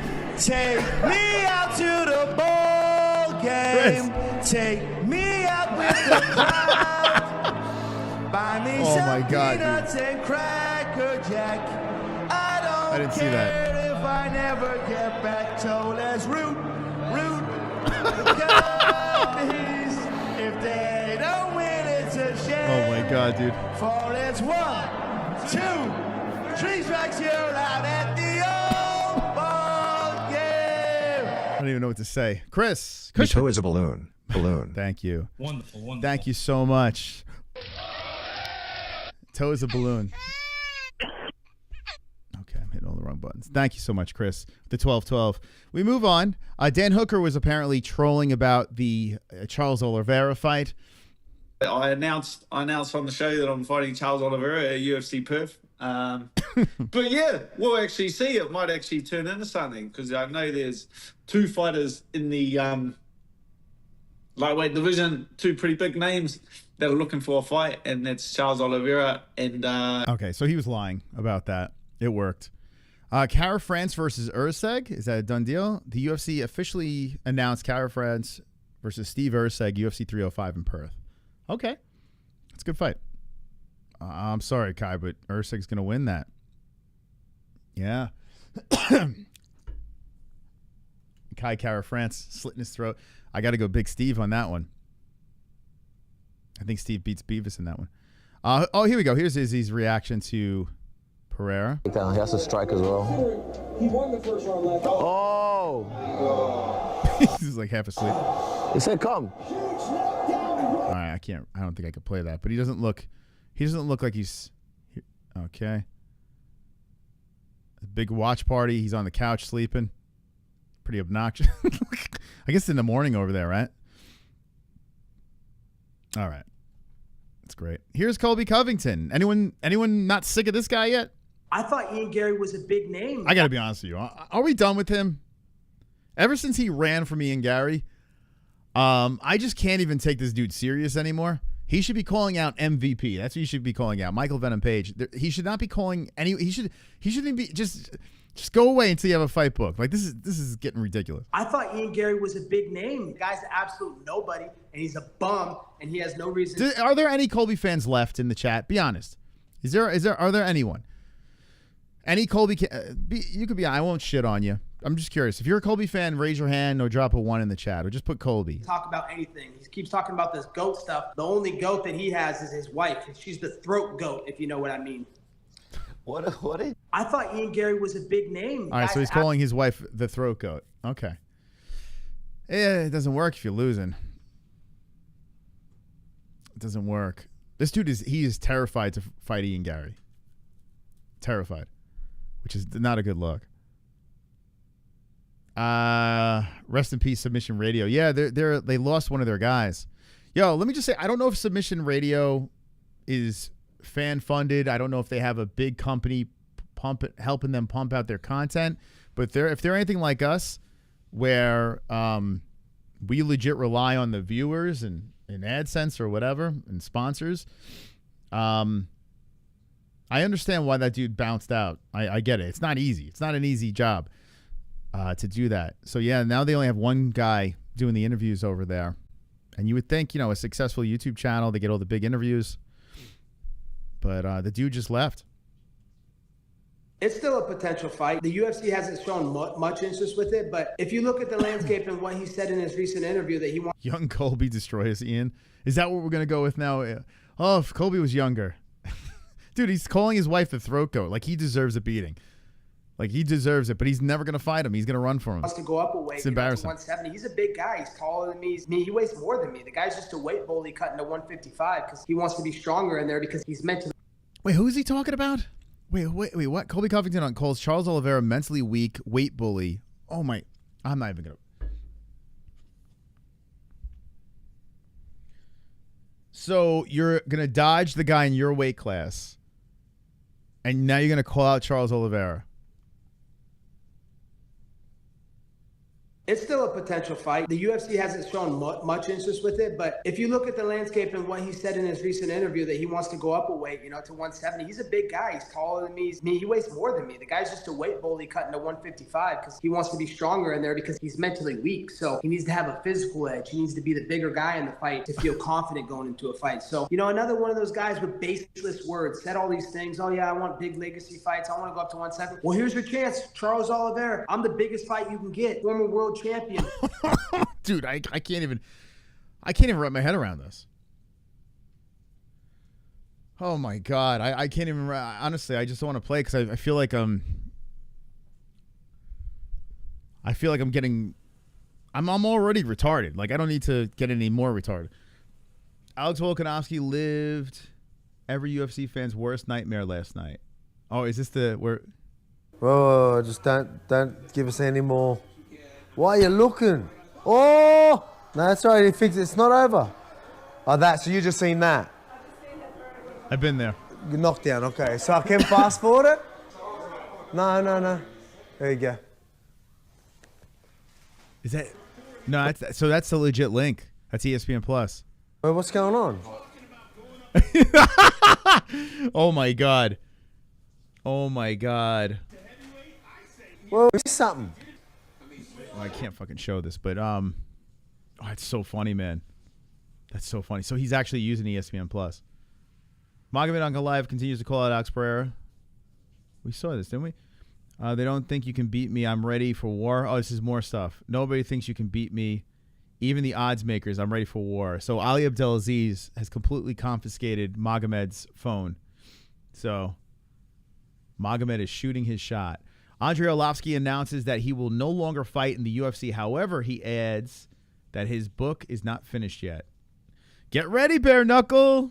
You guys ready for bare knuckle Andrei Arlovski? Kamaru Usman says he does not doesn't have Alex Pereira high up there on his pound-for-pound list. Uh-oh. Q of 205 is that. So, yeah, congratulations to Alex. Am I surprised? No. The more it stays on its feet, the more the probability gain. It's not until Alex Pereira really fights somebody like Uncle When did Henry Cejudo get a lisp? When did that happen? live, where I'm going to say, okay, is he the real deal? 100%. But could he get past a well-rounded wrestler? I agree with Did Marab give him a list? you in a sense. I think you are hitting the nail on the head because of the opponents and how the opponents have approached the fights with him. But that's not his fault. Alex Pereira has It's well said. Yeah, it's not his fault. Alex is doing what he has to do to beat these guys. done a phenomenal There's a formula to beat Alex. job with what he's had to deal with. If too many people don't consistently grab his leg and try to take him down, why would he be wrestling a lot, doing all the defense and all of these things to show that, quote unquote, pound for pound, his style would translate all through all different divisions? Because right now, let's be honest, I don't have him high up there on the pound for pound list, but his power is something that, I mean, come on. I think that's fair. I agree with everything you said. Sergey Pavlovich beats Alex Pereira, moving up to heavyweight. Would be interesting. Yeah, I mean, listen. If you're going to put Alex up there heavyweight, John Jones is the fight.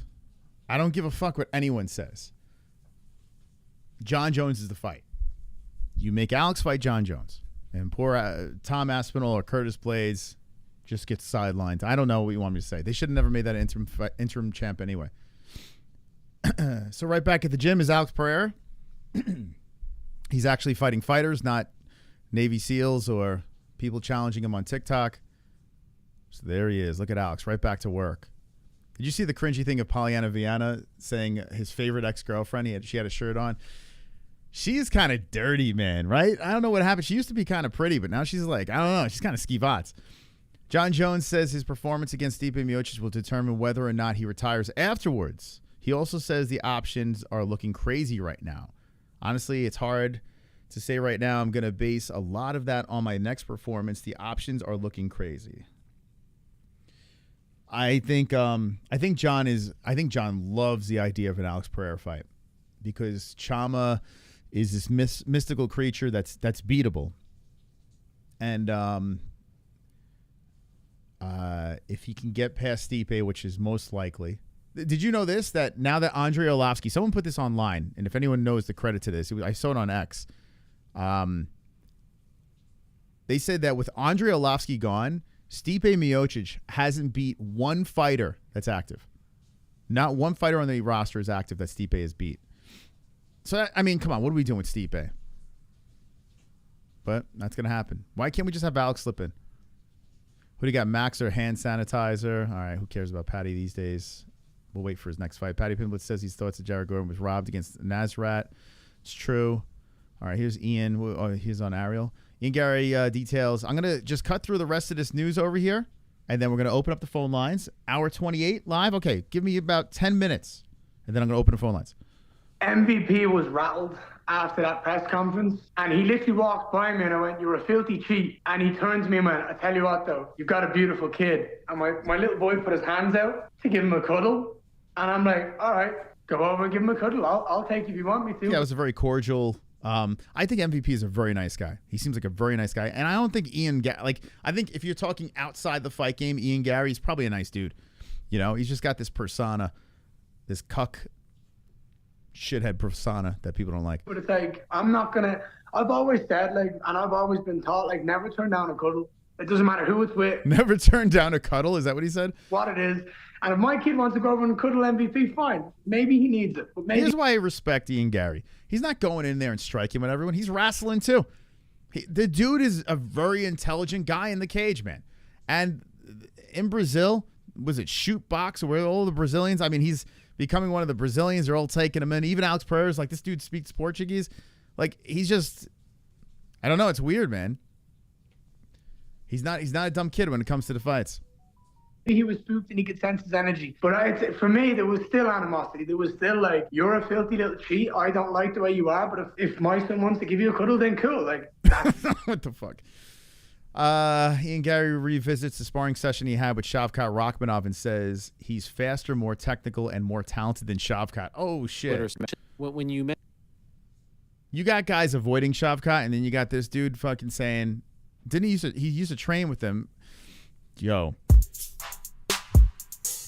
Damn it. Wonderful, wonderful. Moss, Kevin from Chicago sent me about 10 DMs asking me to send you this dono, asking you to hurry up and open the phone lines. He promised to sell me $1. I have a feeling Kevin has solid gold to share with us. Let the man in. I will. Kevin, when we open up the phone lines, I will. Thank you so much, Kainotto. I do want to blast through some of these stories over here because there's a lot of stuff to get to. And then once we open up the phone lines, we get to the peeps, get to hear what you guys have to say. This is interesting to me. Like, everyone's running from Shavkat, and he's like, give me Shavkat.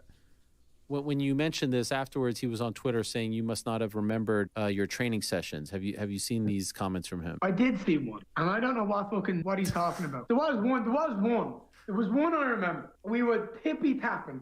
We had a fight on the same night. It was when he fought Jeff Neal, and it was I fought Keenan Song. And Henry Hoof came over to me and goes, I understand you two are both competitors. I understand you both have a fight. He's like, both you're on the same team, go fucking light. He was like, I want you to just touch each other, keep active, give each other good looks, and make each other think. And we're sat there and we're playing around and we're moving each other. We were being good training partners. And I threw a right body kick at him. And he caught it. And he stepped back and he looked at me and he went, boom, to the fucking rib. I was like, you dirty little cunt. And I was like, you fucker. You just took the wind out my rib. I was like, all right, come on. Henry was like, stop it. Don't be fucking around, you two. And I'm like, oh, I'm going to get you back. I'm going to get you back. If there's any truth to that story, that's pretty fucked up. If they're both in camp getting ready for a fight.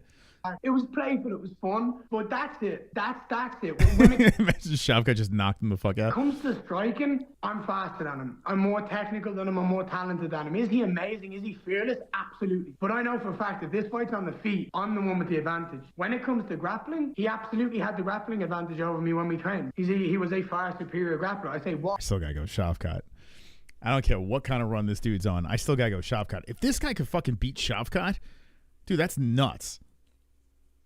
Like, I would, my fucking brain would explode. I still can't wrap my head around the idea of Ian Garry beating Shavkat. I've been doing a majority of work in Brazil focusing on becoming a far superior grappler. The fight, to me, it's exciting. It's interesting. I know where he's good. He knows where I'm good. Let's go out there and have some fun and put on a show for the fans. Damn.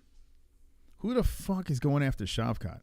Diego Lopez says he'd like to fight either Brian Ortega or Alexander Volkanovski at the Sphere. So it looks like Lopez will be at the Sphere. It looks like that's a done deal. It's just a matter. I mean, why the hell would you want to fight Ortega again after what happened last time? But then again, that was short notice. Diego Lopez responds to Evlov, who said Diego's biggest win was losing to him. I'm good with Evlov. Alex Pereira's coach, Pinio Cruz, says that after watching the video of Jiří Procházka warming up, in the locker room, he turned to him and said, I'm going to kick this guy in the head tonight. Yo, that's fucking nuts.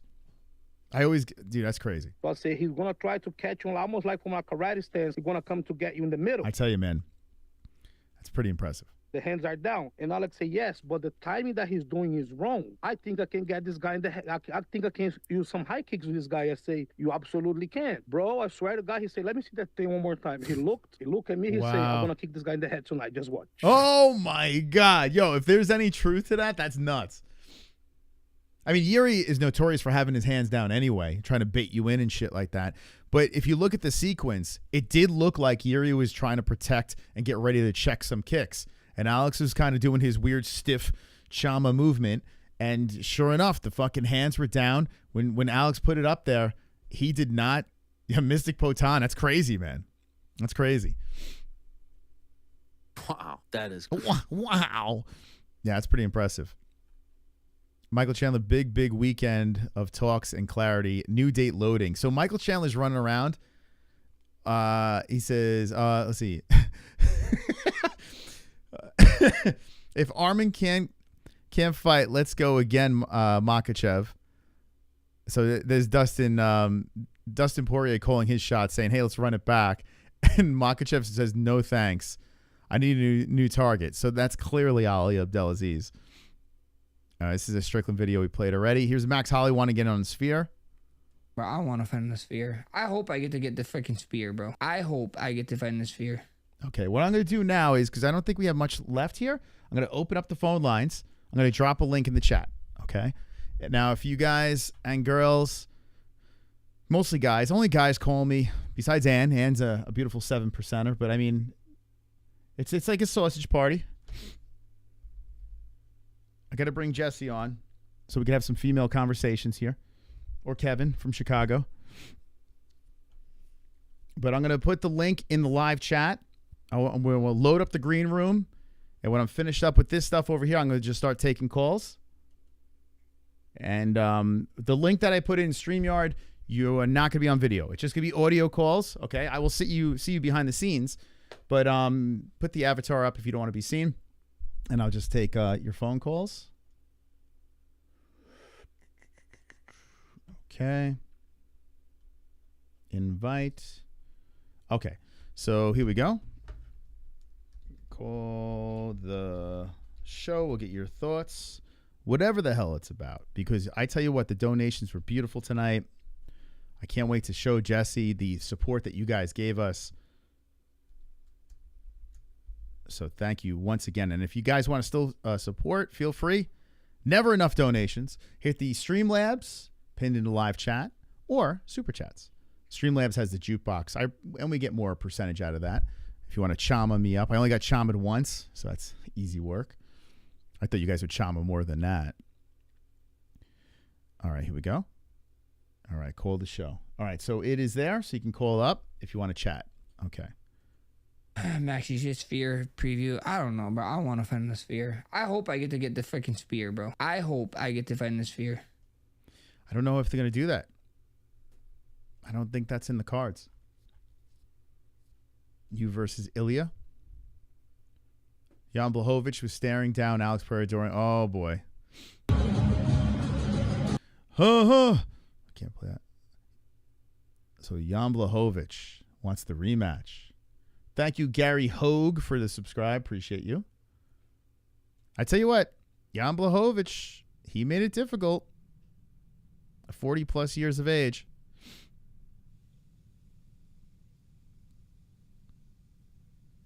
Jan Blachowicz made it difficult. Can he put himself back in a title spot? All right, here we go. Michael Chandler says he's been offered to fight Islam Makhachev. I've been offered Makhachev in October, but the notorious MMA Little Pinky Toe is ready by September. Let's do Sphere, biggest sport event in history of sports. It would be funny, though, if Michael Chandler sits out and then they just say, you know what, fuck it, fight Islam, and then beats him. That would be something else. Not going to happen. I've been target your ass for 8 years. Good old-fashioned, passionate Mizzou wrestling, beats Dagestani Sambo every day of the week. Okay, so Michael Chandler has realized, oh, shit, I might have made a massive mistake. Because I have to be honest with you. I don't think Conor is going to fight Chandler. I think Conor is going to fight. I do. He's got 2 more fights in his contract. I think he's going to fight before the year is up. I honestly think that Conor's going to headline the Sphere. I still think that. Or that pay-per-view that they mysteriously added. But I don't think it's going to be Chandler. I'm starting to have a feeling it's not Chandler. So Islam responds, no thanks. And then Michael Chandler goes, no thanks, retire, we good. Oh, that's Dustin Poirier. What are we talking about? We saw that. Choked your ass out, and you haven't fought since. So, hold up. Oh, so that's Chandler and Poirier.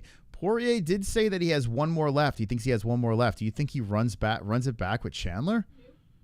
No? Or do you think he's going to wait for the Conor fight? Do you think Poirier-Conor Sphere?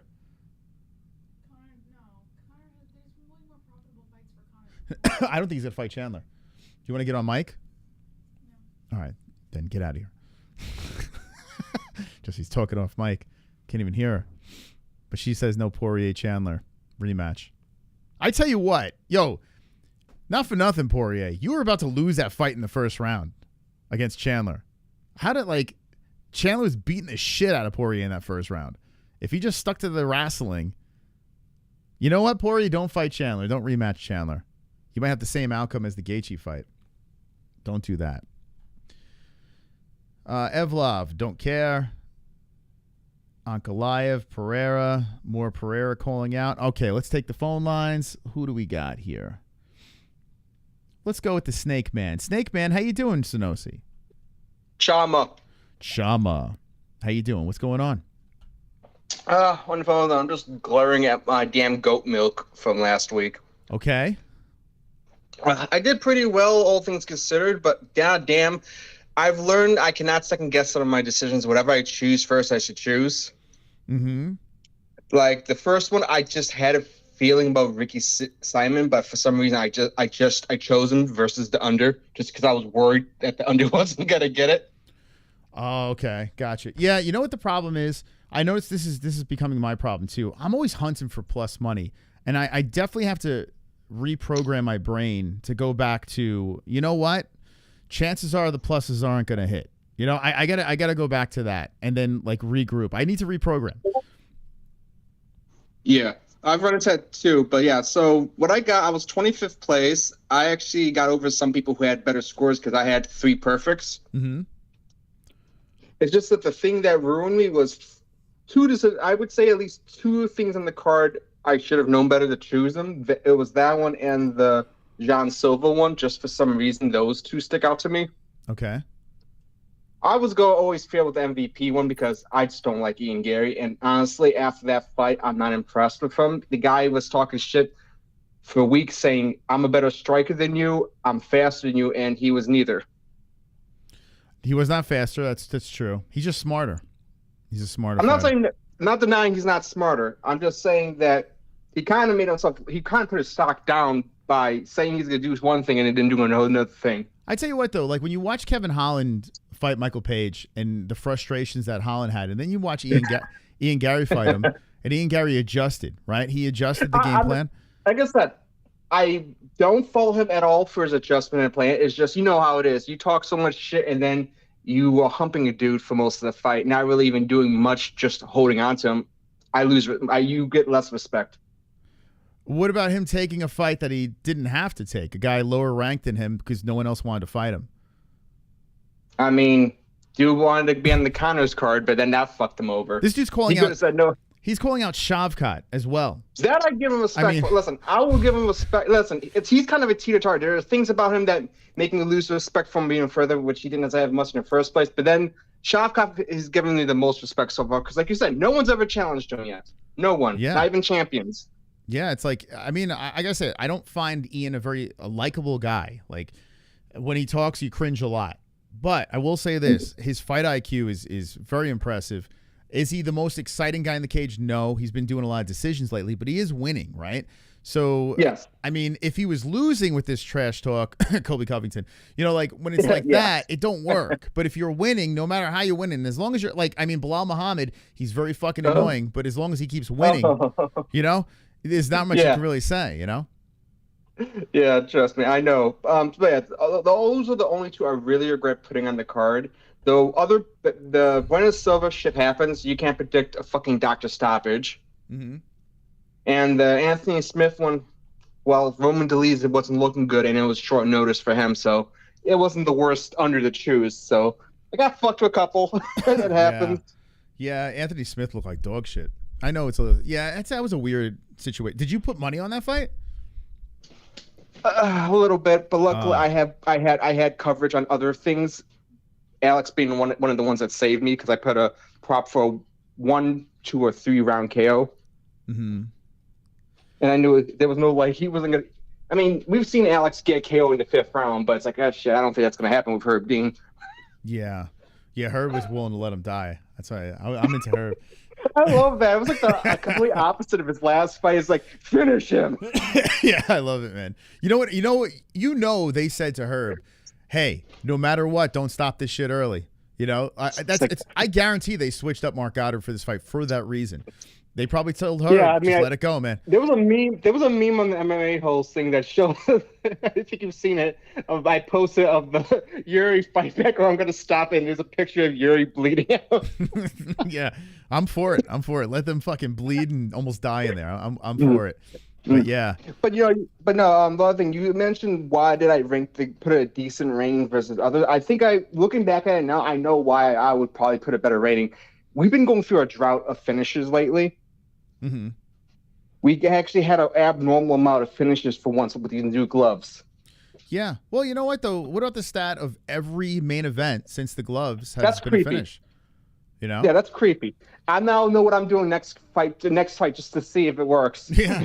Yeah, you might want to just fucking pick finish. I mean, it's a lock. We just got to get the right one this time. Yeah, I mean, listen, it's Tracy Cortez and Rose. If Rose is gonna win, she's gonna batter her with a TKO. If it's Tracy, fuck. I tell you what, I'm not betting on it. That's for sure. I No, am not no, betting on that hell fight. no. You just don't know what fucking Rose anymore. And We're getting Cortez look punished, good. though. What's that? We're getting punished. We get a break of no fights, and then we have 2 women's MMA fights, and then we have Bilal and Leon headlining. Like, we're getting punished here. If those even stay intact, we don't even know. We have no idea. Shit, yeah. Yeah, this fight might not even happen. Who knows? Who the hell knows anymore? I tell you what, Rose is looking weird these days. She's looking like ET now. What happened to her? She used to be a pretty chick. I don't know what Pat Barry did to that chick. It's a masterclass. I gotta learn what the hell he did. He sucked the beauty out of her.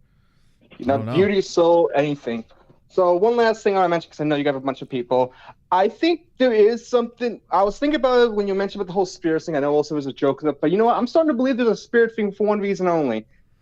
So many dumb motherfuckers want to fucking do a kickboxing fight with this man. Yeah, right. Well, Jiří did. I was very happy to see Jiří grab him and push him against the cage and try to work him there. I was happy to see that, but then that fell apart. Yeah. I wish we would see that more. I mean, it's not exciting, but yeah, we need to see people grind on Alex. We need to, I mean, you know what's scary? If you shoot for a takedown against the fence, you have to worry about him drilling elbows. You're gonna get Travis Brown elbows to the head. Yeah. It's like, I don't know if I would risk that. Yeah. So and then if you shoot in the middle, this guy might drill a knee through your head. You know. So I mean, maybe that's why. You know.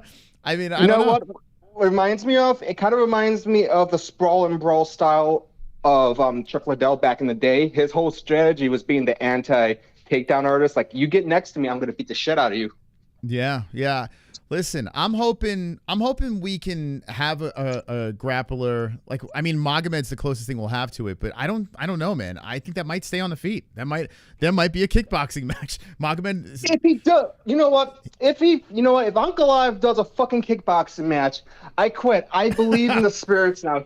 There's something going on, because why the fuck would you get rid of your best strength? It doesn't make any sense. I don't know. It doesn't make any sense. But you know what? The last thing I'll say, though, Uncle Live, that's 50-50. I think he could beat Aspinall. Jones is a long shot. Very long shot. Yeah, I agree. All right, Sonosi. Thanks for having me. Take care. Sonosi calling in. Guys, if you want to call up the show, click the link. Don't be a puss bag. People spent big money on you. Big money on this. They want to hear your beautiful voices. Give me your opinion. UFC 303. This man over here, Alex Pereira, is he the real deal? Is this guy the best fighter of all time? Is this guy going to do things that we've never seen before and be a triple champion?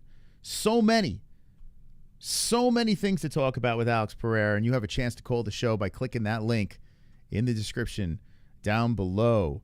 I want to get to the super chat. I mean, I see a big fat one from Tony. Tony being super supportive with the super duper. I'm going to play that, and then we're going to go into the next call. WMMA window pickle racing. Take this fool down. Yeah, right? I mean, it seems like that's the path. All right, where's the super chat? All right, well, we'll let it play when it comes through. Kevin from Chicago, welcome to the stream. First of all, Jiří is a straight up dork. The dude is just a straight up dork. This wannabe Japanese samurai from the Czech Republic. I go hide out in the woods in my cabin.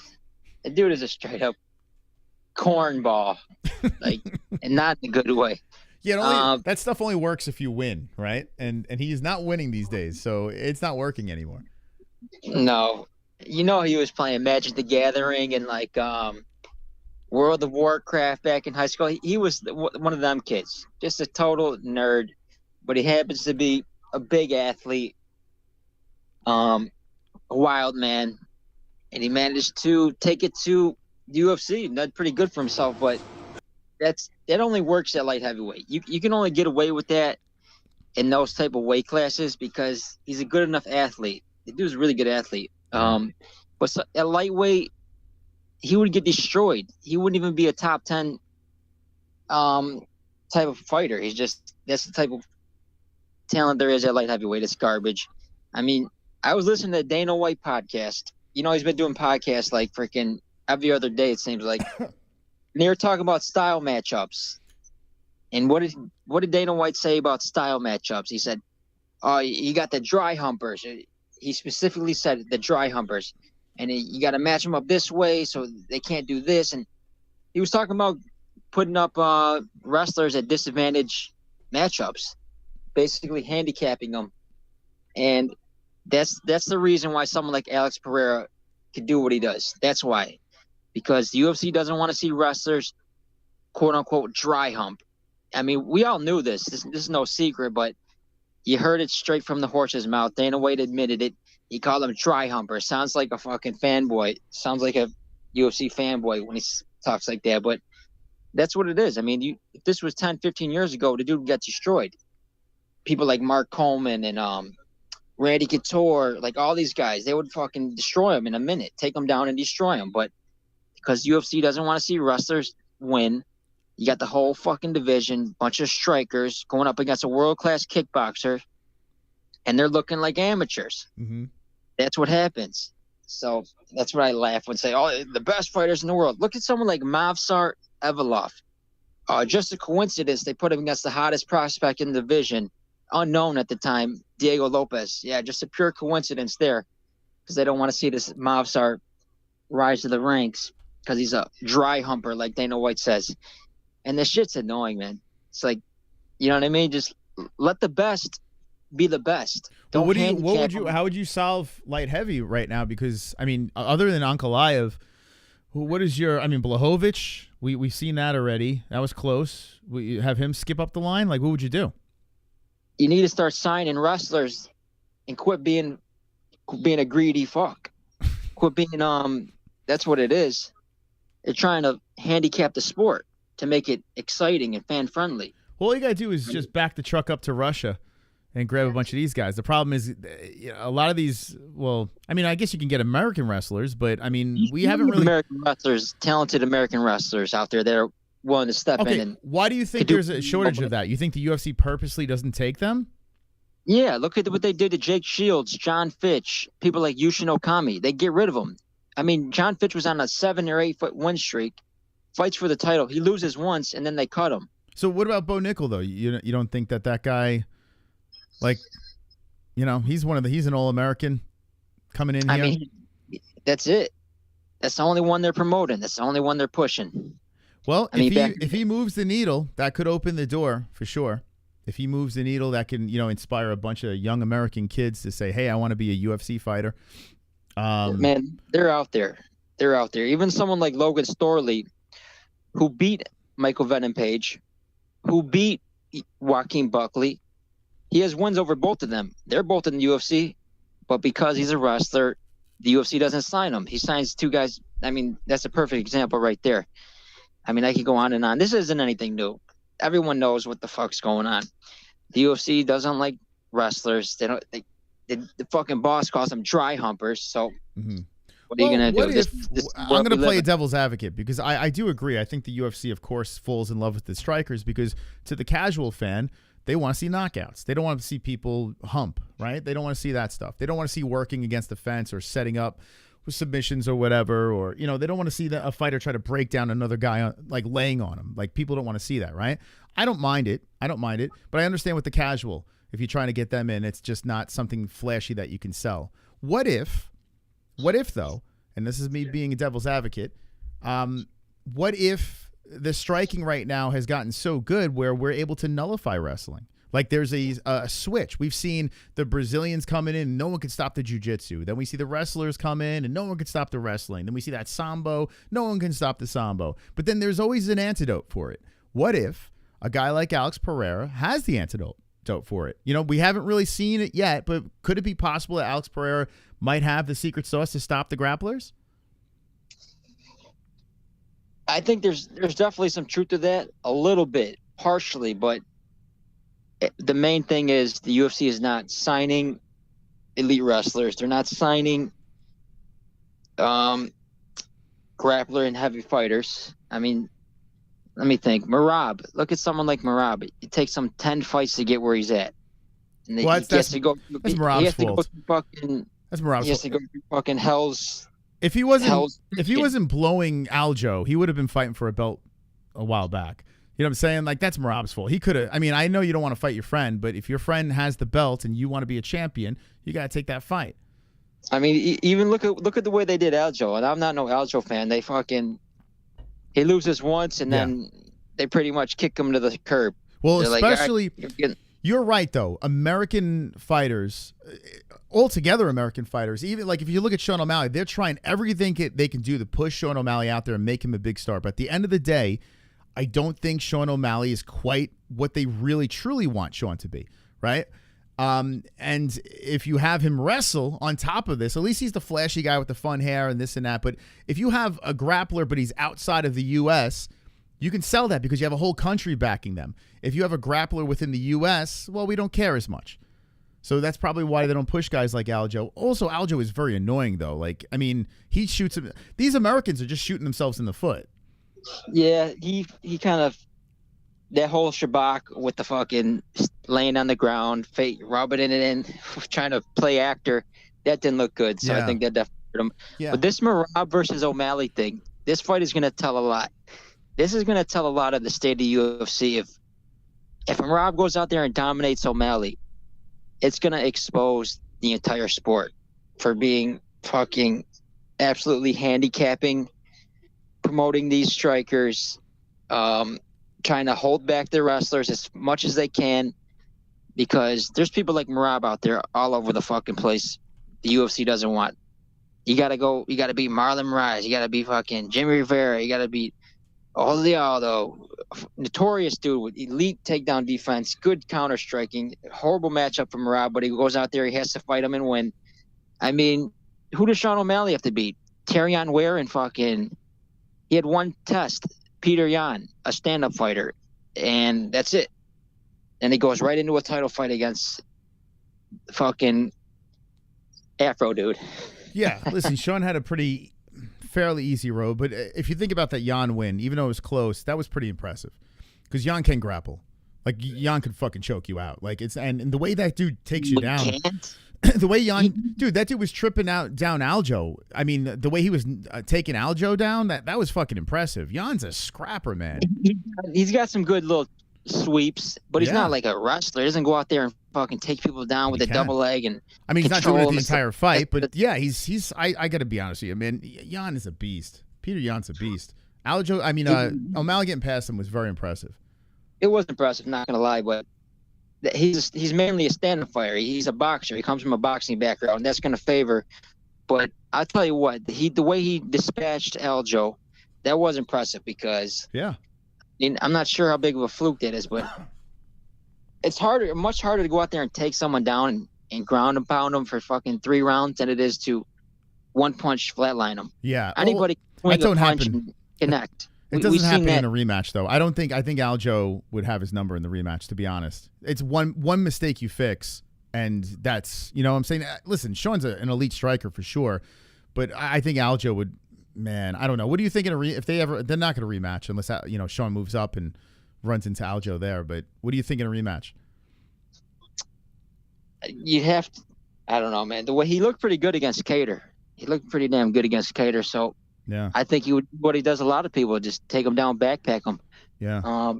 I don't think he makes that same mistake rushing in with his chin up in the air. I don't think he makes that mistake. Well, it's another situation of the UFC forcing a fighter to fight somewhere they don't want to fight, force when they don't want to fight. You know, the UFC did this on purpose. Like, they act like they didn't, but they wanted Sean O'Malley to win that fight. I mean, it was very simple what they wanted. Yeah. But then they a rematch. Look at someone like Izzy. He gets multiple rematches. The dude gets knocked out, and then he gets. I don't know if he got knocked out. Yeah, he got knocked out by Pereira. Then Sean Strickland, he loses, and he's immediately getting a shot, another title shot. Yeah. Oh man, I'm telling you, man, UFC's becoming a joke, man. It really is. I've been saying this. It's been a rough go. It has. Like, it's gotten a little bit better. But still, I feel like we have some work to do. Like during COVID, it was on fire. Like I felt like every weekend was a banger. Even a shit card was a banger. Like it was bizarre. Even the Apex was fire. I mean, you look at the next two events, Nuñez versus Cortez. It's interesting, but I mean, it's not a banger. Lemos versus Jandarobe, and then Bilal versus Muhammad. I mean, Bilal Muhammad versus Leon Edwards. Then Corey Sandhagen versus Usman Nurmagomedov, whichever Nurmagomedov that is. The next one that's really interesting is 305. I mean, at least 304, you have the UK card, so you do have the Aspinall versus Blades in the co-main event, but still, I mean, yeah, we're in a little bit of a slump. Yep, we are. I mean, the UFC needs to go back to just being a fucking sport. Just be a sport, man. I know they're trying to chase the Conor McGregor entertainment value, but just go back to the old days where it's all about the best fighting the best. The cream rise to the crop. Quit trying to play God and perfectly match these guys up to where you get your perfect fight, because that's what Dana White's doing, and he admitted it on his podcast. Because that's one good thing. It was the Andrew Schultz one. All these podcasts, you get a good insight up to Dana White, because he's usually not doing these many. You get the little scrums, but you get the deep dive into these podcasts, and he admits a lot. And I was shocked to hear him say, "Oh, yeah, they got the dry humpers." I'm like, what the fuck? That's strange. Yeah, he's sounded talking... like a fucking casual MMA fan, a little fanboy on Twitter or something. Yeah. But I guess he's trying to make it look like he's plugged into social media and everything like that, and the lingo, you know. I think that's how he really feels. I mean, you look, Joe Silva back in the day said, "Sport killers, they're sport killers. The wrestlers that control people like the John Fitches." I think he was talking about John people. So, okay, thank you, Kevin. You look at what Joe Rogan said. Yeah, you hear what he said? No. He said, "You don't give it up. You let them do what they do. Okay, you can't fucking just handicap the sport because it's entertainment or it's fan friendly. No, the motherfucking wrestlers are dominating, then they dominate. Too bad. If it's boring, it's boring." Anyways, I'll leave it to it. Thank you. Wow, what a call. Super chat. You think Kevin likes wrestling? Priest pray Johnny Jones crashed the show. Sad face. Engineer. I miss Robot. John. I really do. I miss John Jones. I miss when he used to crash the show. Come on, say hi. How dare you, John, not visit us. Thank you for the $20 donation. Come on, champs. Thank you so much.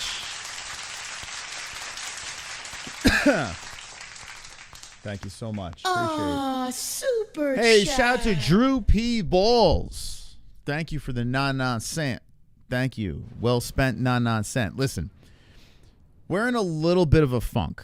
A little bit. We don't want to, Kevin, bringing the show down, complaining about the UFC. We're in a little bit of a funk, and it's all because of the UFC 300 card. That's exactly what happened.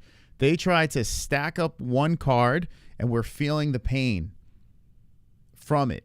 That last card on Saturday, they did whatever they could to try to keep this thing intact, and they couldn't do it. They just couldn't do it. They tried their best. Dan Ige was in the co-main event. At the end of the day, Jiří Procházka versus Alex Pereira it's very interesting. The lead-up was interesting. The walkouts were interesting. But at the end of the day, very lopsided, Jiří looked like he was well overmatched and not ready for a rematch. The card was a mess. And moving forward, 2 female events, we need to – I'm hoping this. I am hoping that we have a really solid lead-up with this United Kingdom card. I hope the UK fighters really turn up. I got to be honest with you. I hope Bilal Muhammad backs up his words, man. You got a chance. You got to redeem the you look like trash against Leon the last time, but you've been on a great roll. You've been training with the Khabib and those guys. Don't want to say what's going on over there, but still, I mean, there's a big opportunity for Bilal to either win over the fans or completely become the heel. And you got the Aspinall versus Blades co-main event. It's interesting because Tom looks like the real deal.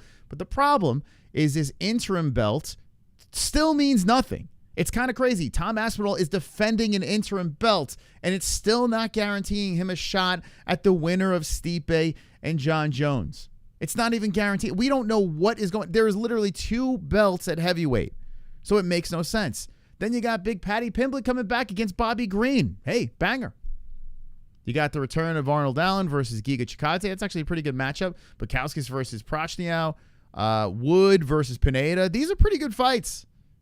Elliott versus Parsons. The return of Makayev versus Manel Cape. Yes, that's a great fight. Crosby Patterson. This might be the best UK card we've seen in a minute. Oh, God, Parkin's on it. I understand why you're there. Molly Meatball's coming back. She had an emotional win in her last fight. But Mick Parkin, my God, this guy. Oh, you got that freaking Lugrain kid. This dude that looks like what's it called? Looks like a Roblox character. Got him returning. Hey, this card's good. Shanna Bannon, the Irish chick. I mean, she's not very good. She's not very good, but she's interesting. She's one of those Irish chicks. But still, this card, one of the better UK cards coming around the corner. The Sandhagen versus Nurmagomedov is interesting because we're going to find out if Nurmagomedov is the real deal or is Corey going to shut up the hype train. You got the return of Duplessis versus Adesanya. I mean, listen, this could be good. Or it could be a complete nightmare. It could. So we got to get past these two female cards that start in 2 weeks. And then we roll into what hopes to be the resurgence. I was hoping this weekend we would, But then when Conor pulled out and everything started shifting around, it just fell apart. Ronan, thank you for being so patient. How you doing? Welcome to the stream. Gee wee wee. Gee wee wee. I have no idea what that's actually like, how that originated. Do you mind reminding me what's Chi Wee Wee? Chi Wee Wee is Raul Rosas Jr.'s infamous celebration sound. He's a Muppet. Yes, of course. Yes. He's Bleeper. What was his name? I forgot that Muppet, but Beaker? Kind of a Beaker. Beaker? There you Yeah. go. Chee wee wee. All right. Bilal Muhammad versus Leon Edwards and the lackluster UFC events. Mm-hmm. I feel like Bilal is Muslim. There's no question. He's got Muhammad in the name. He says Allahu Akbar. He's got it. He's also in UK. There's a lot of Pakistanis there. UFC really wants to like capture certain markets, don't they? Mm-hmm. Like DDP, South Africa. It's definitely a big fucking country. Lots of people. But what do you think? Like Bilal looks a little weird. It's not just the eyes, but like he doesn't seem like if he was Saudi. Don't you think the UFC would go like batshit crazy, giving him like great kind of matchups? And yeah, I think because Bilal Muhammad, wasn't he from Illinois? Like I think he's too Americanized, even though he's his team Palestinians, he runs around and he's very vocal about all that's going on with the war that's over there. I think he's just too Americanized. And now he's training with the Khabib boys, so maybe that helps out. Bilal also, he's a weird dude because on social media, he's so active, he's so engaging. If you're a Bilal Muhammad fan, it's very easy to get a hold of this guy. He's actually very open to the fan base. He does his stream with the Anik brother, and you can come on his show and shoot the shit with him. He's very accessible. The problem is his fighting style is not the most exciting, and his trash talk is maybe too cringy for people to handle. So I don't know. He's just in this weird limbo. I totally agree about the cringy. Now, we were talking earlier about crotch sniffers, and you remember there was that fight with Ben Askren, Jorge Masvidal. Who doesn't forget that? Mm-hmm. But in the lead up, Jorge kept on kind of, I guess, instigating or, kind of jabbing at the fact that, Ben likes to take people down. He likes to be near their waistline. And he's really into balls. He just loves the smell and whatever. So, I mean, the same thing goes with Bilal. He's training with Dagestanis who are known very much for, laying on you and wearing you the fuck out and being tireless in their takedown, attempts. So I don't know if that bodes well for him either. The Americanized thing, he's probably ate a lot of cheeseburgers with bacon, and that is haram. That is not halal. True. Yeah. True. Yeah. Okay. Anything else? So he's He's an interesting guy. I don't think he's as marketable because if he starts just being a grappler, that's not going to help that exciting feature. Well, I will say this. His win over Sean Brady shocked the hell out of me. The fight against Gilbert Burns, there were some injuries involved, and it wasn't the best fight in the world, but it was another decision which kind of set him back with the fans. But if you look at his resume, I mean, he's on a roll now. Ever since that Leon fight, he's been winning. And knocking out Sean Brady does really stand out to me because Sean is still a very dangerous dude with his grappling. It looks like a Ninja Turtle. I think if Bilal can start pulling together if Bilal takes out Leon Edwards in his backyard and finishes him, I mean, this might be a reset of Bilal Muhammad, and maybe he might grow a fan base.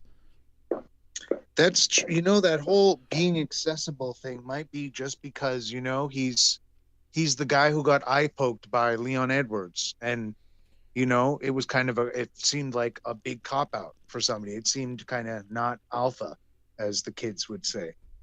He's not alpha, dude. He took an eyeball poke and he couldn't keep going. Mm-hmm.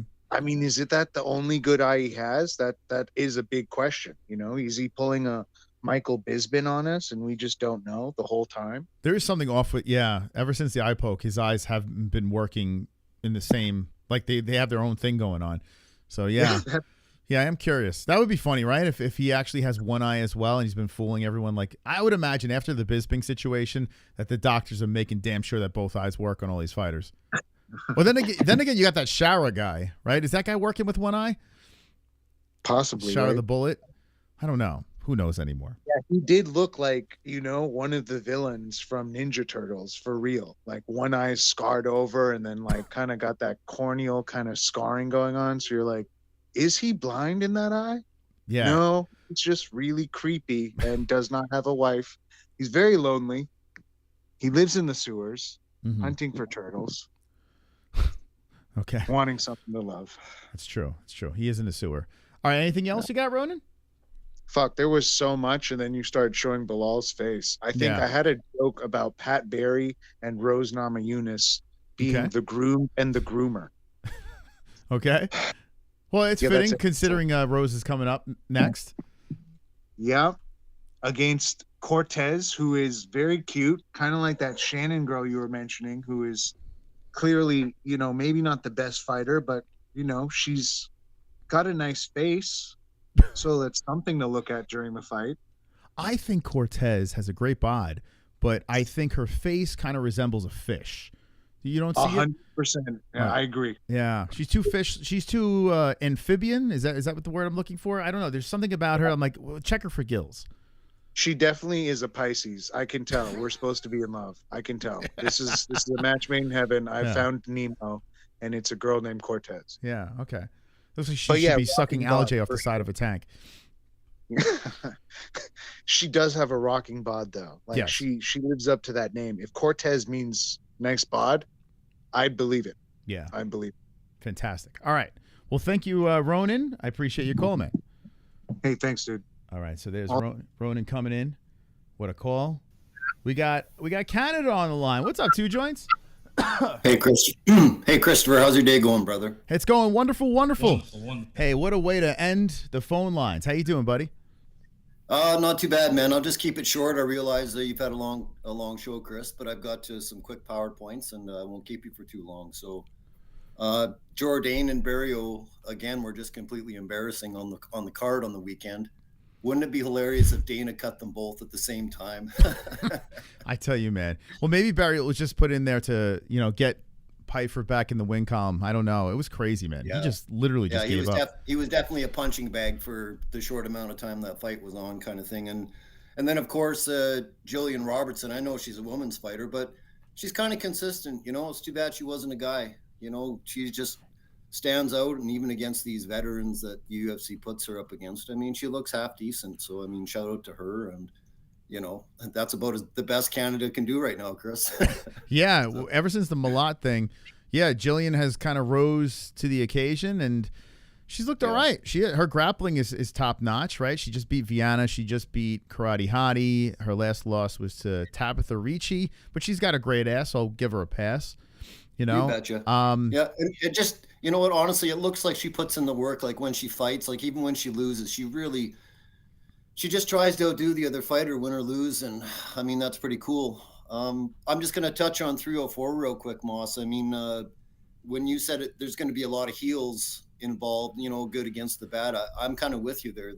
This fight card's kind of exciting. You know what I mean? Like nobody likes Pimblett.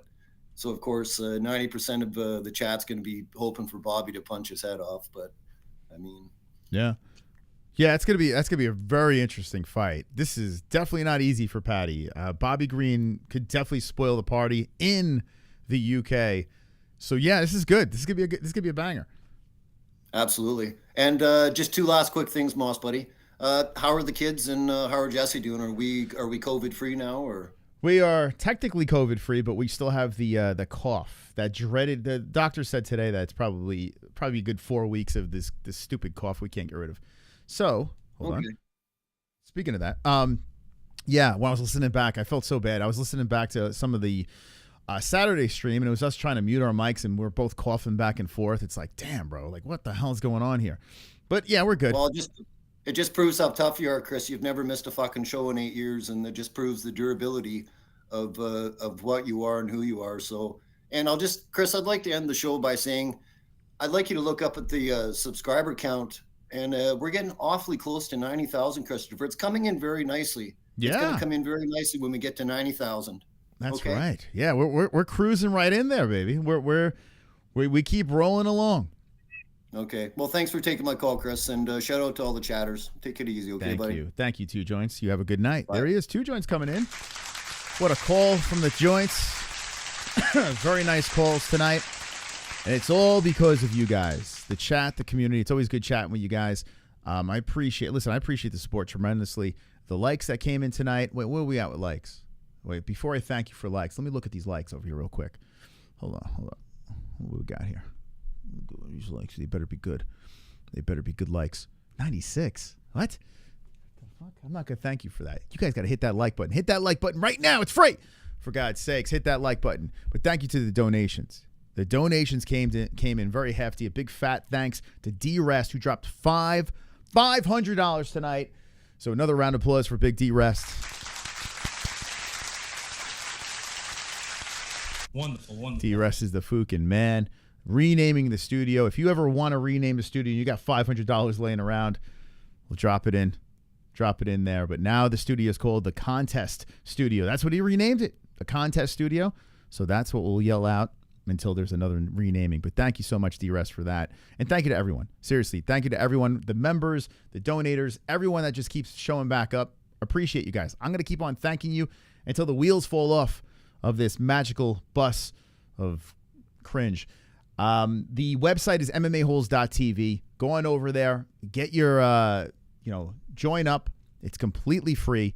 And this thing, we got some massive updates right around the corner that we can't wait to drop on you guys. But go on over there. Get your picks in for these fights. If you look at the leaderboard on MMAHoles.tv, the greatest UFC Pick'em League and the only one that's put together by the MMA Holes community, okay? This thing is going to be monstrous. And check out this. One of the OGs over here in first place overall, never won a week, but is in first place overall, the Hearns, Roberto Hernandez, who has 2,945 points. And Billabaro, look, Billabaro's doing really good. Craig, Ice Viking, RX, Toddler, Brody. If you look at the top, let's see, there's a tie over here, or top six. You look at the top six, none of those guys, there's a tie for sixth place, but none of those guys even won a week. They're just doing good overall with their picks. So credit to them for sticking around and doing their thing. Very much have a good chance at winning the actual strap if they stay up top in this rankings, but we'll be watching this. You see MB Saeed got a week, and if you get a week in there, you get a trophy next to your name. It's never too late to jump into Goat Milk. You never know how this is going to play out each and every week, so get on in to Goat Milk. Share it with your friends if you want to talk some smack about the UFC. And by the way, shout out to the team. Even though we had a little bit of a setback while we were doing the event on Saturday, there was a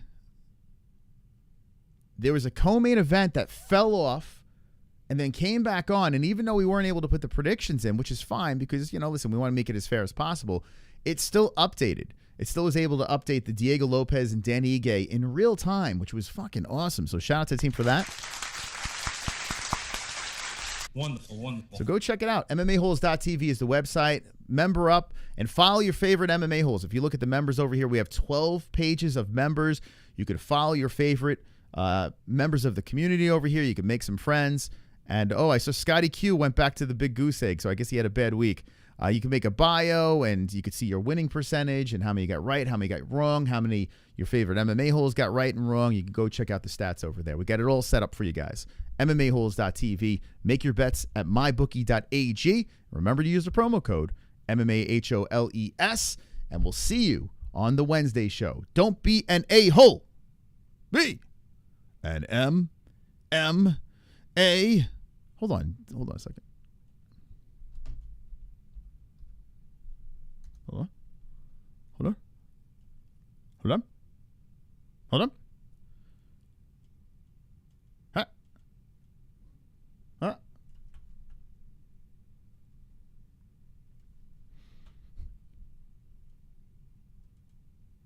An MMA hole. Good night. For a really long time, like since forever, I wrote words to create music that everyone sings along to. Songs with a vibe that makes them groove. Songs with the sound that puts them in a mood. The music will have you want to dance. It's like a worldwide concert just for you. I'm the one who wrote this song.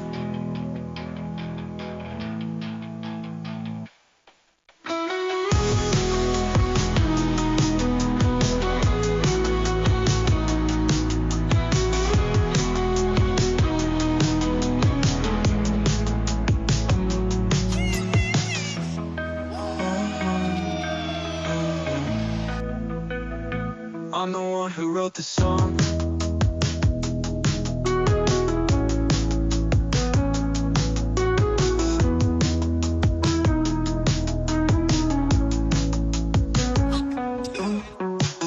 I'm the one who wrote this song.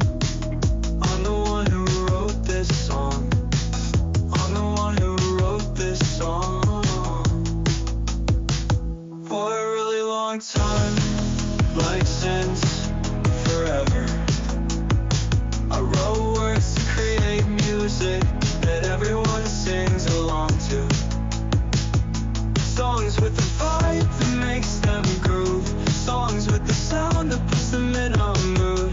The music will have you want to dance. It's like a worldwide concert just for you. I'm the one who wrote this song.